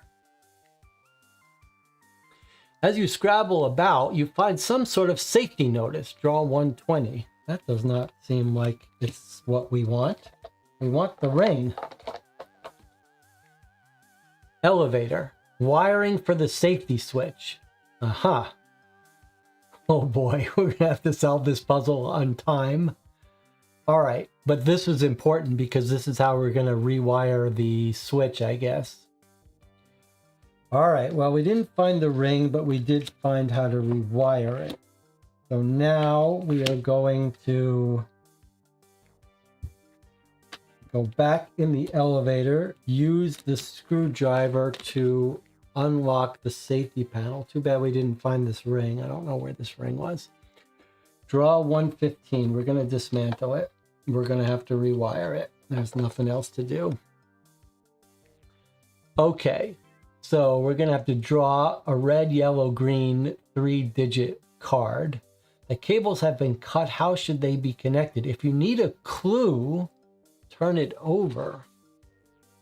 All right, well, we're operating on tight time constraints, so this is a little nerve-wracking, but let's see what we've got here. All right.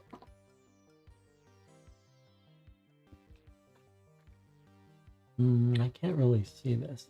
All right, maybe there. Okay, so it's telling us what connects to what. So red goes here and connects to here. Yellow goes to the 5. So, okay, so red goes to the 1. Yellow goes to the 5. And green goes to the 6. So, and then it says, multiply the red, subtract the yellow, add the green.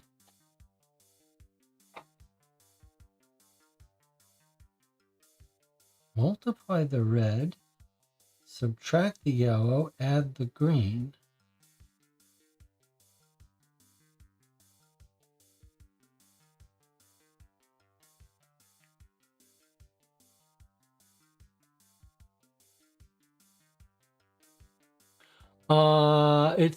It's saying like multiply the red, so 1 times 1 is 1. And then the yellow, I wonder if it's saying 6 minus the 5 gives you 1. And then the green is 3 plus the 6, which is 9. What do you think about that? 119. I think we're just going to look it up because if we're wrong, we don't have time. Okay, so it looks like I was right. The elevator works. You and John can leave any time. When you're ready to leave, draw 122. All right, we've got the treasure. Let's get out of here. What? There's no time to waste. Do we need to talk about this before we get out? We've searched everything. The only thing we have left in our possession, though, is this stuff, which we could throw into the fire if we wanted to make a big explosion, but that seems like it's just as likely to kill us. There is this liquid here.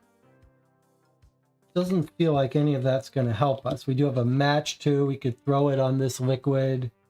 Seems like we're just going to start another fire, but there's already fires.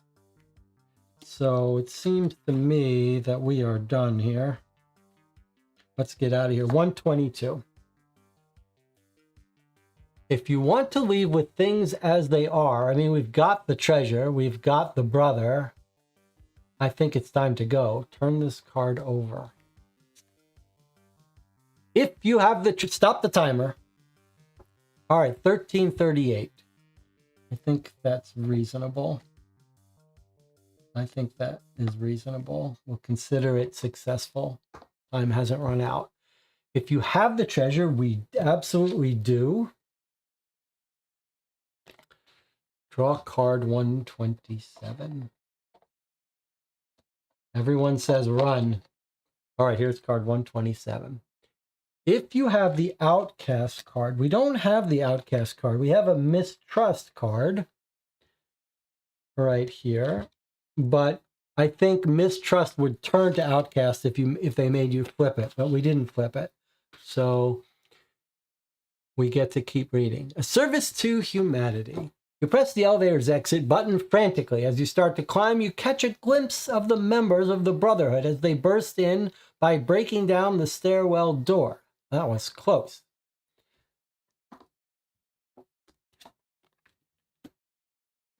That was close. You reach the surface just as dawn is breaking. To avoid being followed, you have destroyed the elevator mechanism. John comes around dazed. You help him up and embark on the long journey back through the snow to the Nidadli refuge. You use the satellite phone to warn the authorities. A few hours later, you hear a helicopter arriving. The police raid the Brotherhood's base, baffled that this place exists, but they don't find anyone there. All the members have vanished, although the Amber Room is still there. You made it out and managed to retrieve a priceless treasure. Well done. Amber Room discovered by brother and sister.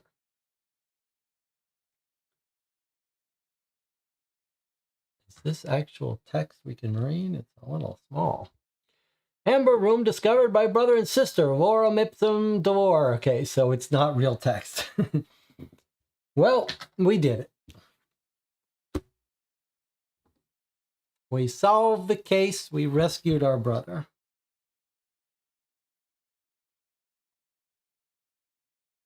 And we still got a screwdriver, a match, some diethyl zinc, and some elevator repair instructions. We made it out injured, mistrusted, and weak. Where's the confetti? Very good question. There's our confetti. Well done to the group. All right, so here's what we'll do. We will take an 8-minute break. We'll come back. We'll talk about our thoughts. And then if you want to look at some of these cards, see how many things we didn't look at, what we didn't see, we can do all that when we get back. I'll see you in 8 minutes.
Okay, we've now finished playing Backstories Alone Under the Ice, taking us about 2.5 hours, almost 3 hours.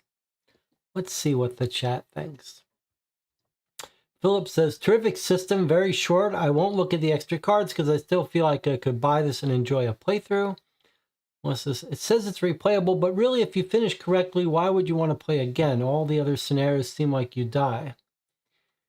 Philip says, I'll play with my daughter. I think she'll enjoy the system, but you're right, not much replayability. DJ Moneycut says, I liked it. Mechanically, everything worked well, nice and short, kind of punishing in the beginning, but created some tension in an otherwise fairly easy game. Timer was fun and felt justified. Curious to see what we could have done with the Bobcat. Phillips says, I think the system is better than most other card-based games, perhaps even better than the Guilty system and Masters of Crime. Melissa says, I enjoyed it. Was a bit tense, but not too much. Nice for a short diversion if you want to play something, don't have hours of time. Don't know why it's called Backstories, though. Anna says, at the beginning, Jesse made some interesting choices, chatting with the guy in his stolen jacket. The game managed to recover from that, so I guess that's also a plus. Not my type of game, though. Buddha Bell says, I really enjoyed this one. I was on the edge of the seat with the decisions. Stood there frozen, never knowing the right way. All ways seemed wrong and scary. Great time tonight.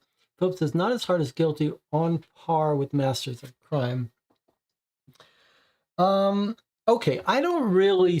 I wouldn't really compare this with Masters of Crime and Guilty and Suspects. They are card-based systems, but I think of those as real mystery games.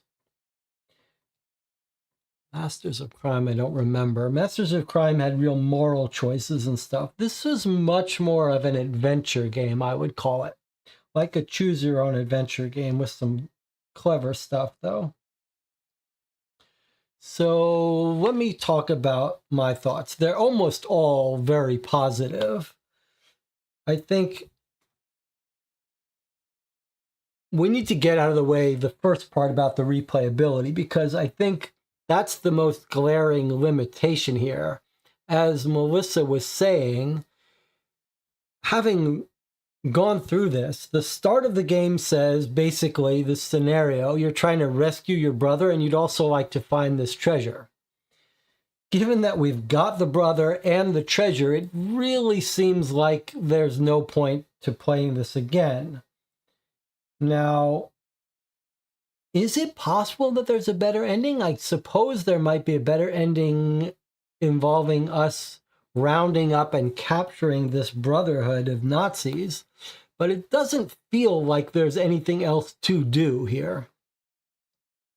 So I think the only real knock on this game is that, well, I mean, it's a $12 game. It's actually fairly generous, giant box of cards, big, oversized, high production cards for $12.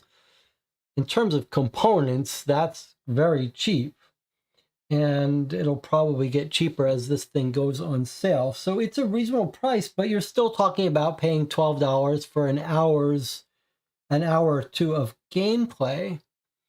Now, if you failed it the first couple times, then you'd get a lot more gameplay out of it. But I do feel like it's really not very replayable. As I said, if you fail, you might get a couple replays. And it does feel like it's a little odd the way we ended with the two main goals. Like, it feels like it wouldn't take that much work in this game to be like, here are the 5 treasures you could find if you play the game. And then the game encouraged you to try to replay it to get all 5 different treasures. It is odd that it seems like we got the ultimate perfect solution. And you notice there was no scoring here. It was actually very clever how it said, there's lots of little clever new tricks and twists here. But one of this clever little ideas is they had these conditions that we got as we played, right? We got injured, we got mistrustful, we got hypothermia. And rather than adding to a score, they all had like multiple stages. And then the game had this clever little thing where your time at the end that you had to solve the final puzzle was based on how many of these bad things you had. So it wasn't a score, but it affected the timer at the end. And there were lots of little clever new experimental things that this game did. This status cards was one. Especially, I really love this system. I don't know what you would call this, but this idea of when bad things happen, you get a card and you can see that it could get worse and how these things progress.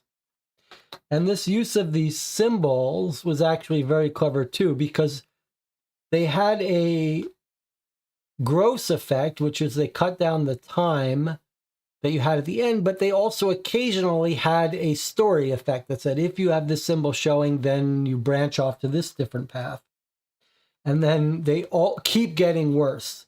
That's a great system. We've seen this in a couple games, and it's actually a very clever storytelling device because it creates some foreshadowing, some tension. You're like, oh my God, things are starting to get bad, but they can always get worse. Here's Sophie. Well, she got weakened, but now she can, if it happens again, it'll get even worse. We don't know what this card is. We didn't see it. That's a great mechanic where things get worse and worse, and you get this little tease like, oh God, I don't want to find out what happens here, and you never quite know. That's a great mechanic. This window gimmick, where you've got actions that let you interact with other cards, this actually worked quite well, and I think there's a couple things to say in favor of this. So we've seen a couple of mechanical ways that some of these games let you combine cards or interact with cards. For example, in Suspects, occasionally cards will line up and you'll be able to line them up. And if they line up, then you can they interact, right? Usually if you're going to ask someone about something. Using this kind of system, though, has some real mechanical advantages. So in something like Suspects, when you line up to combine cards, it tells you to go get some new card. Okay, that's fine. But one of the advantages of this is that it's not so obvious when you should combine cards. With the lining up, it's very rare, and when you see it, you see it. You can't not see it. And it's almost, I'm not sure it's ever bad to combine cards. Here, with these things, it was occasionally quite bad to do. And we really had to think twice about it. Bad things can happen when you try to interact, and you don't get any clue as to what's going to happen until you try it. And it just seemed like it was possible to do many more combinations of things with these cards. And then this was a clever little alternative. I'm not sure. I guess these notched cards offer more interactive possibilities. This one, you basically can only have a couple slots, whereas with this, the places where you can interact, you could see have lots of possibilities for them to trigger. So this seems like it would greatly increase the manufacturing costs, but it actually worked very well. There were also little clever puzzles that we had, whether it was figuring out to put the letter on the candle or the computer code. Really production quality very high here. The other thing that was quite fun that happened a lot is this panorama. Now, we've seen this panorama done in a bunch of games like Time Stories, but this game really made use of swapping out these cards in this panorama. So we set the desk on fire. That's what replaced that card. Open the elevator, which changed the cards. This idea that you've got this panorama and then you're doing things that are changing the room from being closed to open. I mean, that stuff was very enjoyable, and the panorama art is beautiful. These art here, it's fine, it's serviceable. But the panoramas were actually very evocative, and it made it feel like we were in a place. And I like this little system where you can see the spatial layout of these cards.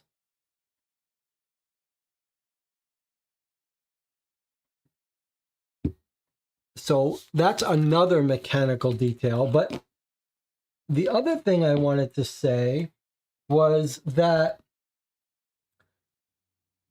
it was very successful in creating a sense of tension, whether it was at the beginning when the game, right as we started, tried to prod us into this choice about, do you want to steal and be seen as bad in front of these people, and maybe they're going to react to us differently, or are you going to get injured because you aren't going to steal? And it was at the beginning where it felt like there was some branching that could occur with costs that we weren't going to be able to anticipate, and it created real tension. And the game kept introducing new kinds of ideas. Like, one of the coolest moments of this game was when we woke up, we fell down some ice, and we woke up in this dark room. And it was like four black cards.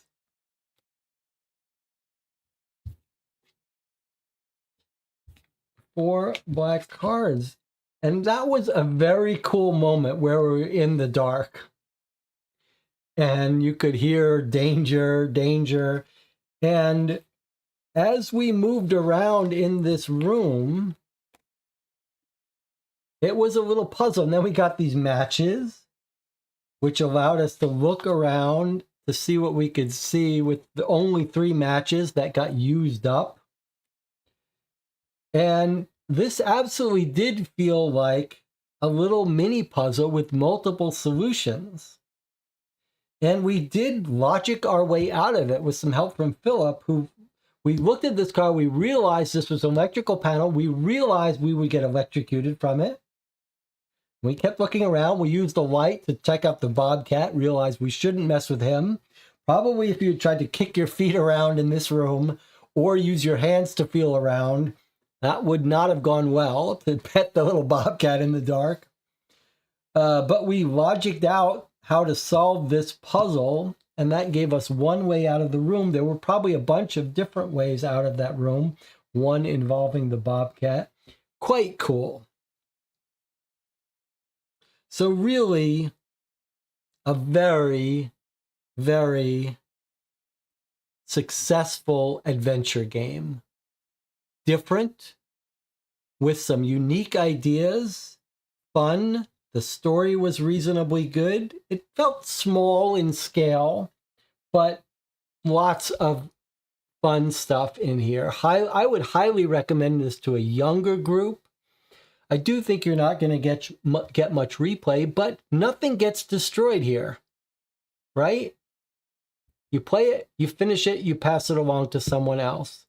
And especially if you're new at this kind of thing, you could absolutely see younger, more inexperienced people failing it several times. And then look how many cards we didn't look at. Looks like a third of the cards we never saw. And that's not counting all the cards that we didn't interact with in different ways. We never used this. And then there's a whole stack of cards that we never saw. Now, I'm not going to look through this because people may have said they may want to play, but that's a lot of cards that we never saw. So yeah, for me, a big success, just not, it's not going to be, I'm not going to have memories of this game that last with you for months, although that Bobcat was sort of memorable.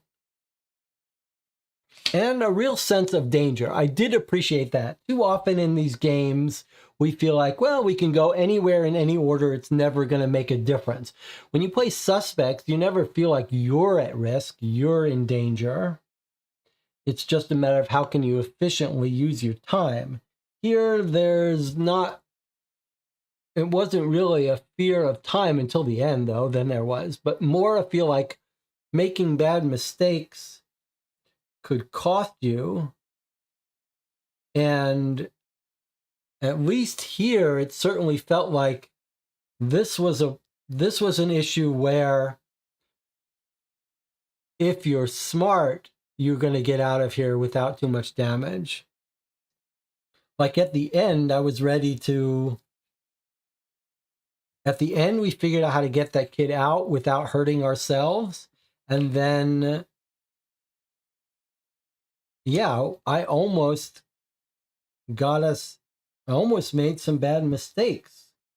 So channel helped. Real team effort today. Dorp says, reminds me a lot of the Cosmos Adventure Game series. I think that's a good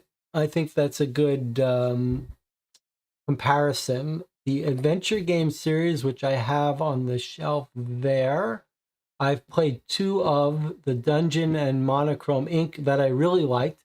Those are longer, more involved games, but I'd like to get back to those. Those have a little narrative story involved too. I enjoy the Adventure Game series. I'd like to play some more of them.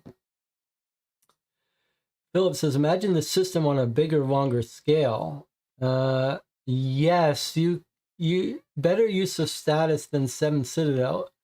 It is interesting. You could imagine something like the 7 Citadel using this kind of double-sided cards that you can look through, but maybe hard to pull off on a larger scale. Already, this seems like a huge amount of work to make this game. Now, how linear it is, what kind of different paths, that we don't know. Maybe we can take a look at these cards towards the end of today's session after anyone leaves who thinks they want to replay it. Volcanic Island is awful. Almost made us give up on the series, says Thorpe. Okay, well, I'll keep that in mind. Okay, well, thank you for joining me. I am going to now look at some of these cards that we didn't see. If you think you're going to want to buy this game and play it yourself, now would be a good time to leave before I do. Thank you for joining me. Remember, Sunday, Design Diary, talking about New York Noir. And after that, I'm not sure. And stay tuned for the first episode of my News in Tabletop Mystery Game series, which is coming soon. Okay. So let's take a look at some of these cards now that we didn't see. I'm sort of curious. I'm curious about the Bobcat. All right, so there's the Bobcat card. We used a match when we played to see the Bobcat. And it kind of looked like he was stepping on something. So what could we do with the Bobcat? We didn't have a screwdriver at that point, but we did have this. What if we threw this at the Bobcat?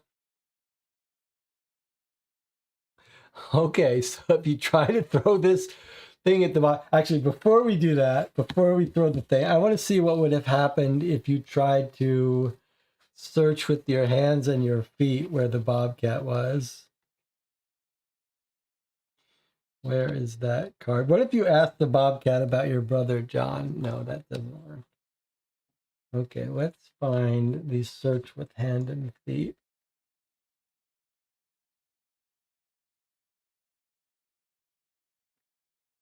Okay, so imagine we're in the dark. We hear the grr, and we feel around using our hands. You reach out and touch a metal object on the ground, but there's something furry lying on top of it. If you want to try to pick up the item, draw 70. There's something furry on top of it. Okay, let's see. What happens if you try to pick it up? I think we're going to get injured here. Okay, if you have the ice pick, beneath your objective card. In other words, if you had lost the ice pick, if you had stolen the ice pick in the beginning but lost it, you'd turn this over. Okay, what if not? You feel around cautiously. The growls are getting louder, and the closer you get, you come across a metal object, try to grab it, but the creature hiding there takes a savage bite out of your forearm. Look at that.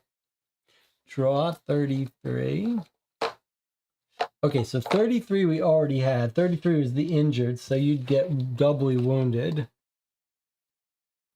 Okay, so we already got wounded. We turned over our character card. That's what got us weak. Now, if we were supposed to turn it over again, we'd draw 79, which is dying. So we get this symbol, and you're in very bad shape. You feel your body start to give up and succumb to the exhaustion. Pulling on your last ounce of strength, you move forward, but you know one false move will be the end of you. Okay, so if you were to get injured again, you would turn this over. Despair. You've been fighting as hard as you can, but your strength is now failing you. And yet you were so close to your goal. Several hours later, you regain consciousness, your whole body aching. You're lying next to your brother who's in the same state as you. You're in the middle of the mountains without any of your belongings. After hours, maybe even days, of trying to find a way out, you get to a refuge, injured, barely able to walk, and in a terrible state. The medical staff take care of you, but both you and your brother will need to spend several weeks recovering in a hospital. The treasure has been lost. The Brotherhood has gone, and you didn't save the Amber Room. You return home disappointed and profoundly scarred by your experience. Okay, pretty cool. Family friendly. No one has died miserably. Okay. But, assuming we survived that, the pain is so intense you lose your balance as you stumble backwards, but you manage to pick up the item while the creature flees. 64 and 65. So if we had grabbed it, we would have got the crowbar, which probably would be a different way to block the door. And then this room gets replaced. So if you were to then search this room, let's see, if we feel around with our feet, after the bobcat ran away, you can't feel anything. But if we feel around with our hands where the bobcat used to be, nothing on the wall opposite you that's of use. The hole the creature escaped through is too small for you to use. There's nothing else on the ground. I see. I thought we were going to be able to escape through the bobcat's way. And if you lit a match to see what you could see, you'd see this. But what's 107? What could we have tried to do? Okay, so if you tried, if you were to scare away the bobcat and then use the explosive on the bobcat, you could have used the explosive on the bobcat, you'd draw 81, or the explosive on the hole of the bobcat, 107. So let's take a look at that. So if you did it while the bobcat was still there, if you threw the vial, I guess we did. Whoa, look at that. You throw the vial at the growling creature. As it makes impact, the liquid in the vial bursts into flames, setting fire to the creature. Panicked, it takes off, grabbing the object from the ground in its mouth. So he runs away with the crowbar. So if you had the ice pick, it's not the crowbar that he's running away with, but the ice pick. But if you never got the crowbar, ice pick, then he's got a crowbar. And then you draw 64. 64 was the replacement card. Okay, so now let's say he's gone and you throw the vial. Then you're told to get 107. If you threw the vial, oh, look at that. You have a choice. If you open the vial. So look, it's not just this question here. This actually should be phrased differently. because it says if you threw the vial, but really it's giving you a choice. This should be phrased differently. This should say, if you chose to throw the vial.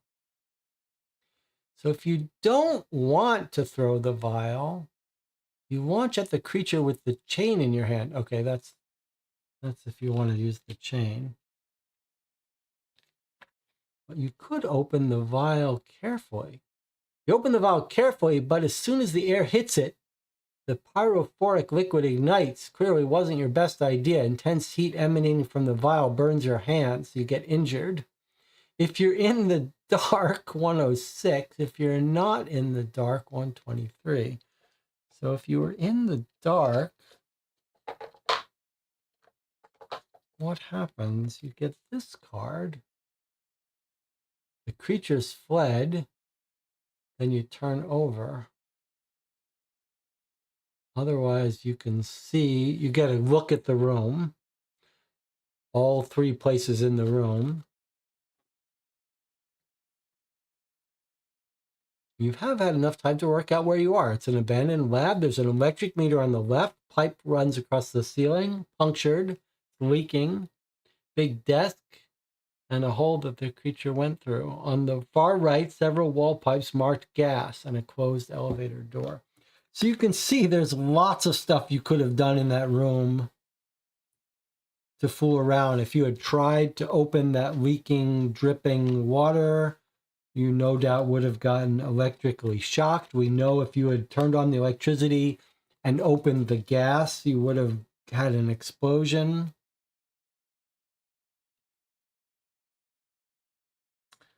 I'm curious to know how we could have interacted differently with that. What if we had searched that room that the woman worked at? Maybe we would have gotten some extra stuff. Just gonna look through some of these cards here.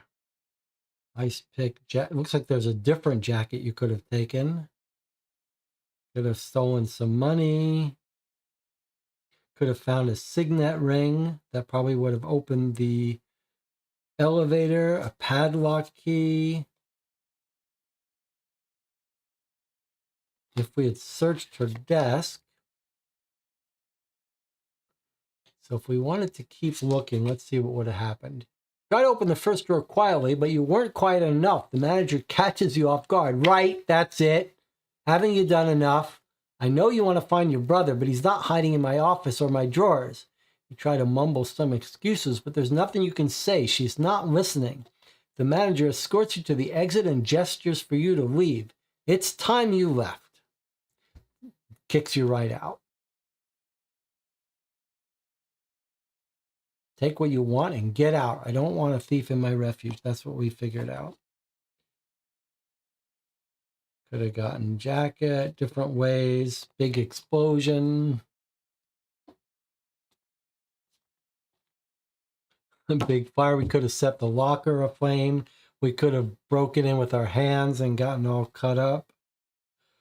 Oh, if we tried to leave, we see the guy. Here he is coming in through the door if time ran out and we hadn't locked that door. So look what happened if we hadn't locked that door and our time had run out. You can only perform the actions on this card. I guess we could have attacked him, for example, with the crowbar that we got from the bobcat. You knock him out. Rather than injure him badly, he falls to the ground. The others will wonder what's happened to him, and you'll have to act fast. So once he got in, we locked the door so we didn't have to deal with him. We had more time. But if he had gotten in, you could have fought him. That would give you more time. So either way, you were going to get that countdown. Here he is knocked out.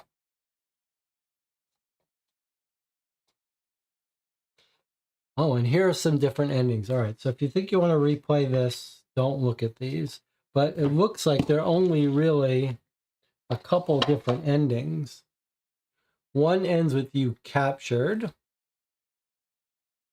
gone forever. Maybe without your brother? Oh, with your brother. But they stole the treasure. This is if you get out, but you don't get the treasure. You almost had it all.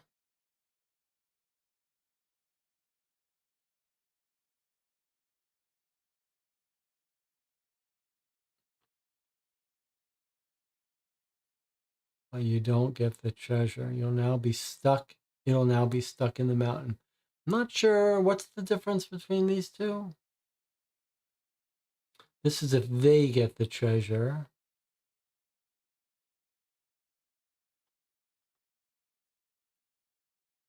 You've destroyed the elevator.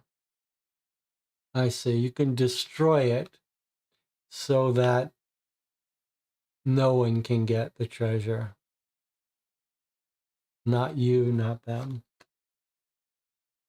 No one believes you. They all hate you. All right, so those are the end. So we did get the best ending, and there are only a couple different endings. All right. Any final thoughts from the chat before we sign out here? I mean, I had a blast. This is a fun little diversion. Just what I was looking for. Philip says, play the new Guilty. We are going to play the new Guilty. It's behind me on the wall here. Guilty Monaco, as well as the 3 Masters of Crime games. You can see behind me the new Ghosts of Brandenbury. That's the series, the second game in the English Profiler series. We played the previous one, which was the Caribbean game. I forget what it was, but we quite liked that one. That's a case file, cold case game. All right. If there's nothing else, YouTube says 10 concurrent viewers, 12 likes. Let's see how many people have left. I mean, where's my YouTube stats? Let's see what we've got here. Oh, I see. Okay. I still don't know why it starts this at 3 a.m. All right, we've lost most of our viewers. Just the hardcore set among you are still here with me. Thanks for joining me. I'll see you next time.